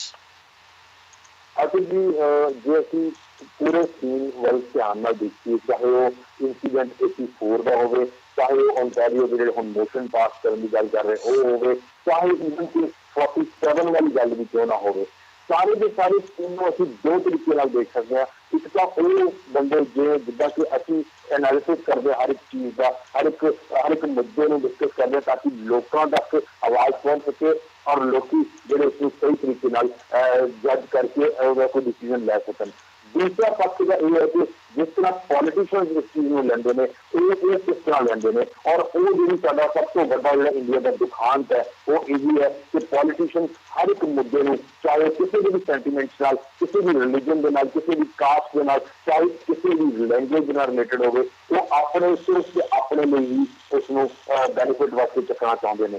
तो ਇਹ ਇੰਡੀਆ ਦੀ ਦੁਕਾਨ ਤੇ ਰਿਹਾ ਹੁਣ ਤੱਕ ਵੀ ਔਰ 84 ਦੇ ਵਿੱਚ ਵੀ ਕੀ ਹੋਇਆ ਈਵਨ ਕਿ ਮੈਂ ਤੁਸੀਂ ਹੁਣੇ ਮੈਂ ਗੱਲ ਕੀਤੀ ਕਿ 47 ਦੇ ਵਿੱਚ ਵੀ ਜੋ ਕੁਝ ਹੋਇਆ पोलराइजेशन का भी ਤੁਸੀਂ कह लो कि सिनेरियो ਸੀਗਾ और ਉਹਦੇ मद्देनजर ਜਿਹੜੀ ਲੋਕਾਂ ਦੀਆਂ ਭਾਵਨਾਵਾਂ ਨੂੰ आहत ਕੀਤਾ ਜਾਂਦਾ ਲੋਕਾਂ ਦੇ ਸੈਂਟੀਮੈਂਟਸ ਨਾਲ ਖੇਲਿਆ ਜਾਂਦਾ ਲੋਕਾਂ ਦੀ ਈਵਨ ਕਿ ਪਰਵਾਹ ਨਹੀਂ ਕੀਤੀ ਜਾਂਦੀ ਉਸ ਚੀਜ਼ ਨੂੰ ਸਾਨੂੰ ਭੁਗਤਣਾ ਪੈਂਦਾ ਔਰ ਉਹੀ ਚੀਜ਼ ਜਿਹੜੀ ਹੁਣ ਹੋ ਰਹੀ ਹੈ ਸਾਰੀ ਦੀ ਸਾਰੀ ਗੇਮ ਹੈ ਜਿਹੜੀ ਉਹ ਵੋਟ ਪੋਲਰਾਈजेशन ਦੇ ਉੱਪਰ ਹੀ ਘੁੰਮ ਰਹੀ ਹੈ ਜੀ ਬਹੁਤ ਦੁਖਾਂਤ ਵਾਲੀ ਗੱਲ ਹੈ ਬਾਰ-ਬਾਰ ਦੁਖਾਂਤ ਇਸ ਕਰਕੇ ਯੂਜ਼ ਕਰ ਰਿਹਾ ਕਿ ਕਿੰਨਾ ਕੁਝ ਹੋ ਗਿਆ 84 ਦੇ ਵਿੱਚ ਮੈਂ ਇਹ ਨਹੀਂ ਕਹਿੰਦਾ ਕਿ ਸਿੱਖਾਂ ਤੇ ਹੋਇਆ ਈਵਨ ਕਿ ਹਿੰਦੂਆਂ ਦੇ ਉੱਪਰ ਵੀ ਬਹੁਤ ਕੁਝ ਦੁਖਾਂਤ ਵਾਪਰਿਆ ਉਹ ਕਿਸ ਤਰ੍ਹਾਂ ਵਾਪਰਿਆ ਕੌਣ ਪੋਲਿਟਿਕਸ ਉਹਦੇ ਵਿੱਚ ਕਰ ਰਿਹਾ ਸੀ ਕੀ ਹੋਇਆ ਇਹ ਸਾਰੇ ਦਾ ਸਾਰਾ ਮੈਟਰ ਜਿਹੜਾ ਉਹ ਖੁੱਲੀ ਕਿਤਾਬ ਹੈ ਔਰ ਈਵਨ ਕੁਝ ਮੈਟਰ ਜਿਹੜਾ ਉਹ ਅੰਦਰ ਇਨਵੈਸਟੀਗੇਸ਼ਨ ਵੀ ਹੈ ਪਰ ਕਿਤੇ ਨਾ ਕਿਤੇ ਲੋਕਾਂ ਦੇ ਨਾਲ ਜੋ ਕਹਾਣ ਹੋਇਆ ਲੋਕਾਂ ਦੇ ਸੈਂਟੀਮੈਂਟਸ ਨਾਲ ਜੋ ਖੇਲਿਆ ਗਿਆ ਉਹ ਸਿਰਫ ਤੇ ਸਿਰਫ ਵੋਟ ਦੀ ਰਾਜਨੀਤੀ ਕਰਕੇ ਖੇਲਿਆ ਗਿਆ ਔਰ ਕੋਈ ਵੀ ਮੁੱਦਾ ਈਵਨ ਕਿ ਗੁਰਗਨ ਸਾਹਿਬ ਦੀ ਬੇਅਦਬੀ ਵੀ ਹੁੰਦੀ ਹੈ ਤਾਂ ਸਾਨੂੰ ਉਹਦੇ ਨਾਲ ਖੜਨ ਦੀ ਬਜਾਏ ਅਸੀਂ ਉਹਦੇ ਉੱਪਰ ਆਪਣੀ ਰਾਜਨੀਤੀ ਦੀ ਗੇਮ ਖੇਡਦੇ ਹਾਂ ਕਿੰਨੀ ਸ਼ਰਮਨਾਕ ਗੱਲ ਹੈ ਸਾਡੇ ਵਾਸਤੇ ਔਰ ਜਿਵੇਂ ਤੁਸੀਂ ਉਹਨੇ ਗੱਲ ਕੀਤੀ ਕਿ ਓਨਟਾਰੀਓ ਮੋਸ਼ਨ ਦੀ ਗੱਲ ਕੀਤੀ ਜਾ ਰਹੀ ਹੈ ਕਿ ਉਸੇ ਹੁਣ ਜੈਨੋਸਾਈਡ ਡਿਕਲੇਅਰ ਕੀਤਾ ਜਾਵੇ तो ये सारी चीज़ा 84 बीते में कितने साल हो गए अज सानू जो अपने मुद्दों की गल आती है जो सानू अपने वोटों की गल याद आती है उदों असं ये वाली चीज़ा जो लोगों के सेंटीमेंट्स लोगों के दिल तक लोगों के रूप तक जुड़िया होंगे वो असं चक लें और सिर्फ से सिर्फ अपनी वोट को भुगताने वास्ते तो कितना ना कितने वोट पोलराइजेशन हर एक मुद्दे पर हो रही है ये अभी कल इंडिया ना करिए वर्ल्ड के अगर देखिए तो अमेरिकन इलैक्शन के भी जी वोट पोलराइजेशन है बहुत बड़ा मुद्दा रहा तो किसी ना किसी ओवरऑल पूरे वर्ल्ड में वोट पोलराइजेशन ने कवर अप कर लिया और लोगों की सेंटीमेंट्स को बुरी तरह आहत किया जाता है। हरप्रीत जी मैं जी मैं थोड़ा जहा समा दो तो मैं कुछ पॉइंट्स अगे रखना चाहवागा। Please go ahead. मेरी आवाज आ रही है जी? Please go ahead. हाँ हरप्रीत जी 33 साल के बाद इस तरह का जो एक मोशन लिया वो अपने आप एक बड़ा क्लीयर मैसेज जाता कि ये पूरी तरह नाल वोट पोलराइजेशन वास्ते यूज किया जाता। मैं थोड़ी जी गल विस्तार दे विच करांगा कि बड़ी अनफॉर्चुनेट गल है कि पोलराइजेशन के बिना अज की डेट के विच सियासत चल ही नहीं सकती है ना इंडिया के विच चल सकती है ना मुल्क दुनिया के किसी होर मुल्क के विच चल सकती है। मेरा ये मनना कि ये वाकई नस्ल कुशी सी दंगा है नहीं सी क्योंकि जो सुप्रीम कोर्ट के विच आंकड़े रखे गए ने 3325 सिख जिहड़े वो मारे गए जिन्हां दे विचों 2733 सिख जिहड़े सिर्फ दिल्ली दे विच मारे गए। मैं अपनी गल दोबारा रिपीट करांगा कि सिर्फ सिख मारे गए किसी होर धर्म के लोग इहदे विच नहीं मारे गए। सो ये सीधे तौर पर दंगा तो बिल्कुल नहीं है क्योंकि दंगा हमेशा बोथ साइड तो होंदा दोनों पासे तो होंदा ये नस्ल कुशी है। उस तो बाद गल आ जाती पोलराइजेशन की। पोलराइजेशन के बिना अज भी सियासत चल ही नहीं सकती है चाहे वो बीजेपी करे चाहे आम आदमी पार्टी करे श्रोमणी अकाली दल करे कांग्रेस करे कोई भी समाजवादी पार्टी करे कोई भी पार्टी करे पोलराइजेशन के बिना गल चल ही नहीं सकती है।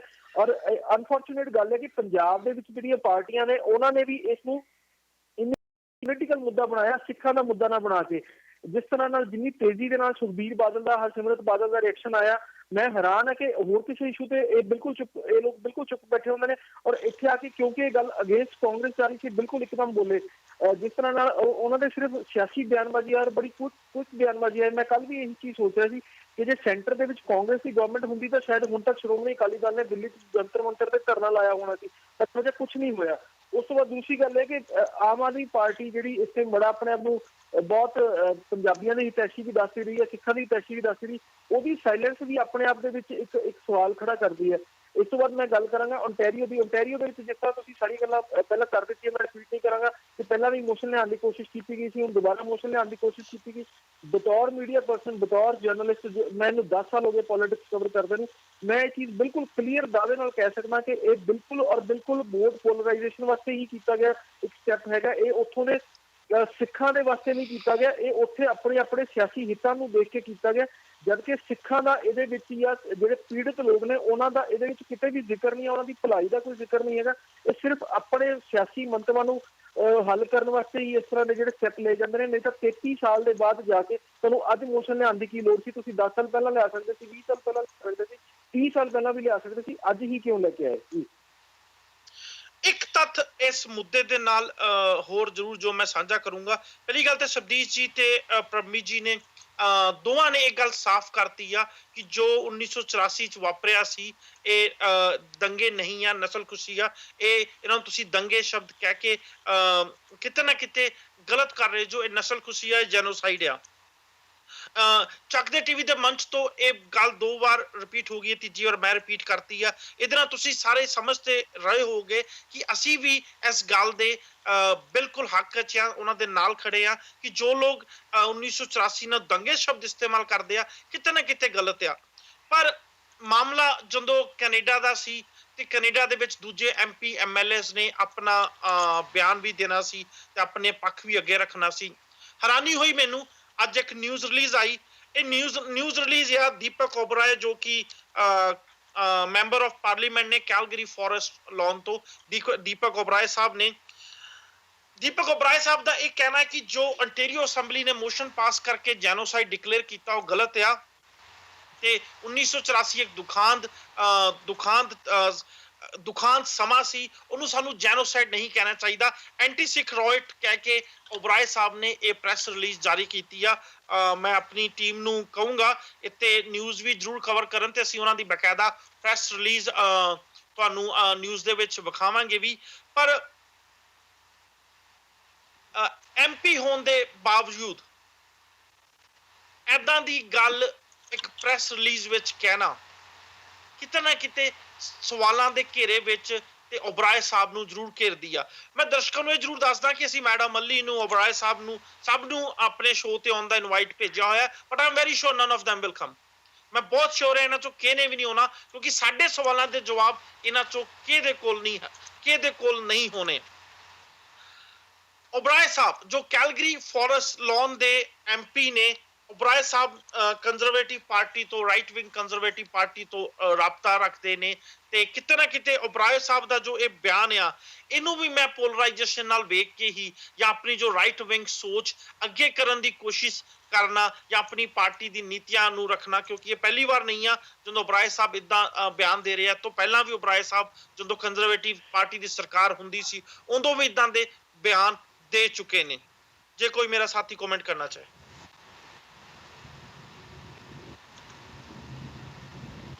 ਹਰਪ੍ਰੀਤ ਜੀ, ਮੈਂ ਪਹਿਲਾਂ ਵੀ ਕਹਿ ਚੁੱਕਿਆ ਹਾਂ ਕਿ ਅਸੀਂ ਜਿਹੜੀ ਉੱਥੇ ਦੀ ਵੋਟ ਤੇ ਕਿਸੇ ਹੱਦ ਤੱਕ ਜਾਣ ਦੀਆਂ ਨੀਤੀਆਂ ਉੱਥੇ ਸਾਡੇ ਪ੍ਰਚਲਿਤ ਨੇ, ਉਹਨਾਂ ਨੂੰ ਸ਼ਾਇਦ ਅਸੀਂ ਇੱਥੇ ਨਾਲ ਆ ਗਏ ਹਾਂ।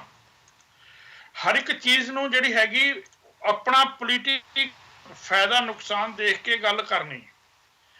ਪਰ ਇੱਕ ਚੀਜ਼ ਮੈਂ ਐਡ ਕਰਨੀ ਚਾਹਾਂਗਾ, 1984 ਦੇ ਦੁਖਾਂਤ ਜਿਹੜਾ ਹੈਗਾ ਬਹੁਤ ਵੱਡਾ ਦੁਖਾਂਤ ਸੀ, ਇਹ 'ਚ ਕੋਈ ਸ਼ੱਕ ਨਹੀਂ ਹੈ। ਪਰ ਜੇ ਜੀਨੋਸਾਈਡ ਦੀ ਗੱਲ ਕਰੀਏ, ਮੈਂ ਉਹਨੂੰ ਮੰਨਦਾ, ਜੀਨੋਸਾਈਡ ਕਰਨਾ ਉਹਨੂੰ ਕੋਈ ਵੀ ਭਿਅੰਕਰ ਨਾ ਉਹਦੇ ਤੇ ਜਿਹੜਾ ਹੈਗਾ, ਮੈਂ ਇਹ ਤਾਂ ਨਹੀਂ ਕਹਿੰਦਾ ਉਹ ਚੀਜ਼ ਹੈਗੀ ਆ। ਢੁੱਕਦਾ ਤਾਂ ਕੋਈ ਚੰਗੀ ਚੀਜ਼ ਵਾਸਤੇ ਹੀ ਕਹਿਣਾ ਚਾਹੀਦਾ ਤੇ ਚੀਜ਼ ਵਾਸਤੇ ਢੁੱਕਦਾ ਵੀ ਕੀ ਆਖਿਆ ਜਾਵੇ। ਪਰ ਜੇ ਜੀਨੋਸਾਈਡ ਦੇ ਨਾਲ ਜੋੜ ਕੇ ਦੇਖਿਆ ਜਾਵੇ, ਉਹ ਇਹ ਹੈ ਕਿ ਜੀਨੋਸਾਈਡ ਦੇ ਵਿੱਚ ਲੋਕਾਂ ਦੀ ਸੋਚ, ਲੋਕਾਂ ਦੀ ਜਿਹੜੀ ਪਛਾਣ, ਲੋਕਾਂ ਦੀ ਰਹੁ ਰੀਤ, ਲੋਕਾਂ ਦੇ ਵਿਸ਼ਵਾਸ, ਲੋਕਾਂ ਦੇ ਅਕੀਦੇ, ਇਹ ਸਾਰੇ ਢਹਿ ਢੇਰੀ ਕੀਤੇ ਜਾਣ ਦੀ ਕੋਸ਼ਿਸ਼ ਕੀਤੀ ਜਾਂਦੀ ਹੈ। ਮੈਂ ਤਾਂ ਕਹਿ ਰਿਹਾ ਇਸ ਕਹਿ ਕੇ ਕਿ ਪੰਜਾਬ ਦੇ ਵਿੱਚ ਇਹ ਅਕੀਦਿਆਂ ਨੂੰ, ਸੋਚ ਨੂੰ ਕਤਲ ਕਰਨ ਦੀ ਕੋਸ਼ਿਸ਼ ਕੀਤੀ ਗਈ ਸੀ ਔਰ ਸਮਾਜਿਕ ਤਾਣੇ ਬਾਣੇ ਨੂੰ, ਬੱਸਾਂ ਦੇ ਵਿੱਚੋਂ ਹਿੰਦੂਆਂ ਨੂੰ ਕੱਢ ਕੇ ਮਾਰਿਆ ਜਾਂਦਾ ਸੀ, ਉਹ ਸਮਾਜਿਕ ਤਾਣੇ ਬਾਣੇ ਨੂੰ ਵੀ ਵਾਹ ਕਰਨ ਦੀ ਕੋਸ਼ਿਸ਼ ਕੀਤੀ ਸੀ। ਜਿਹੜਾ ਦਿੱਲੀ ਦਾ ਕਤਲੇਆਮ ਆ ਉਹਦਾ ਇੱਕ ਪੀਕ, ਉਹਦਾ ਕਲਾਈਮੈਕਸ ਹੋ ਕੇ ਨਿਬੜਿਆ। ਜੋ ਭਾਵਨਾਵਾਂ ਦੇ ਵਿੱਚ ਵਿਗਾੜ ਪਾਇਆ ਕਿ ਉਹਦਾ ਕਲਾਈਮੈਕਸ ਹੋ ਕੇ ਨਿਬੜਿਆ। ਪਰ ਜੇ ਅੱਜ ਦੇਖਿਆ ਜਾਵੇ, ਕਿਆ ਪਿਛਲੇ 30 ਸਾਲਾਂ ਦੇ ਵਿੱਚ ਵਾਕਿਆ ਹੀ ਸਿੱਖ ਕੌਮ ਜਾਂ ਪੰਜਾਬੀ ਕੌਮ ਆਪਣੇ ਉਸ ਭਾਈਚਾਰਕ ਸੋਚ ਨੂੰ, ਆਪਣੇ ਅਕੀਦਿਆਂ ਨੂੰ, ਆਪਣੀ ਪਛਾਣ ਨੂੰ, ਇੱਕ ਸੱਚੀ ਸੁੱਚੀ ਬਹਾਦਰ ਮਿਹਨਤੀ ਕੌਮ ਦੀ ਪਛਾਣ ਨੂੰ ਬਰਕਰਾਰ ਰੱਖਣ ਦੇ ਵਿੱਚ ਕੁਝ ਉਦਮ ਹੀ ਹੈ ਜਾਂ ਸਾਰਾ ਵਰਤਾਰਾ ਉਸ ਸਦੀਆਂ ਦੀ ਬਣਾਈ ਪਛਾਣ ਨੂੰ ਖੋਰ ਨਹੀਂ ਰਿਹਾ? ਕਿਆ ਅਸੀਂ ਆਪਣਾ ਨੰਬਰ 1 ਇਮਾਨਦਾਰ, ਨੰਬਰ 2 ਅਤਿ ਮਿਹਨਤੀ, ਨੰਬਰ 3 ਅੱਤ ਦੀ ਬਹਾਦਰ ਅਰਸ ਜਿਹੜੀਆਂ ਹਾਲਤਾਂ ਨਾਲ ਜੂਝਣ ਵਾਲੇ ਇੱਕ ਕੌਮ ਦਾ ਜਿਹੜਾ ਉੱਥੇ ਅਕਸ ਬਣਿਆ ਸੀ ਉਹਨੂੰ ਮੇਨਟੇਨ ਰੱਖ ਰਹੇ ਆ। ਕਿਆ ਸਾਨੂੰ ਇਹਦੇ ਵਾਸਤੇ ਜਾਗਰੂਕ ਹੋਣ ਦੀ ਲੋੜ ਨਹੀਂ ਹੈਗੀ? ਮੇਰਾ ਵਿਚਾਰ ਹੈ ਕਿ ਜੋ ਉੱਥੇ ਉਸ ਵਕਤ ਢਾਹ ਲੱਗੀ ਸੀ ਤੋਂ ਸ਼ਾਇਦ ਵੱਡੀ ਢਾਹ, ਮੈਂ ਉਹਦੇ ਚ ਉਹਨੂੰ ਮਾਫ ਨਹੀਂ ਕਰ ਰਿਹਾ, ਨਾ ਉਹਦੀ ਜਿਹੜੀ ਉਹ ਘਿਨਾਉਣੀ ਜਿਹੜਾ ਪੱਖ ਆ ਉਹਨੂੰ ਛੋਟਾ ਕਰਕੇ ਵੇਖਣ ਦੀ ਕੋਸ਼ਿਸ਼ ਕਰ ਰਹੇ ਹਾਂ, ਪਰ ਅਸੀਂ ਪੋਲਿਟਿਕਸ ਉਲਝ ਕੇ ਬਾਕੀ ਸਾਰੇ ਵਰਤਾਰਿਆਂ ਨੂੰ ਜਦੋਂ ਅੱਖੋਂ ਪਰੋਖੋ ਕਰਨ ਵਾਸਤੇ ਤਿਆਰ ਹੋ ਜਾਂਦੇ ਆ, ਉਹ ਵੀ ਸਾਡੇ ਵਾਸਤੇ ਇੱਕ ਸ਼ਰਮ ਦੀ ਗੱਲ ਹੈ।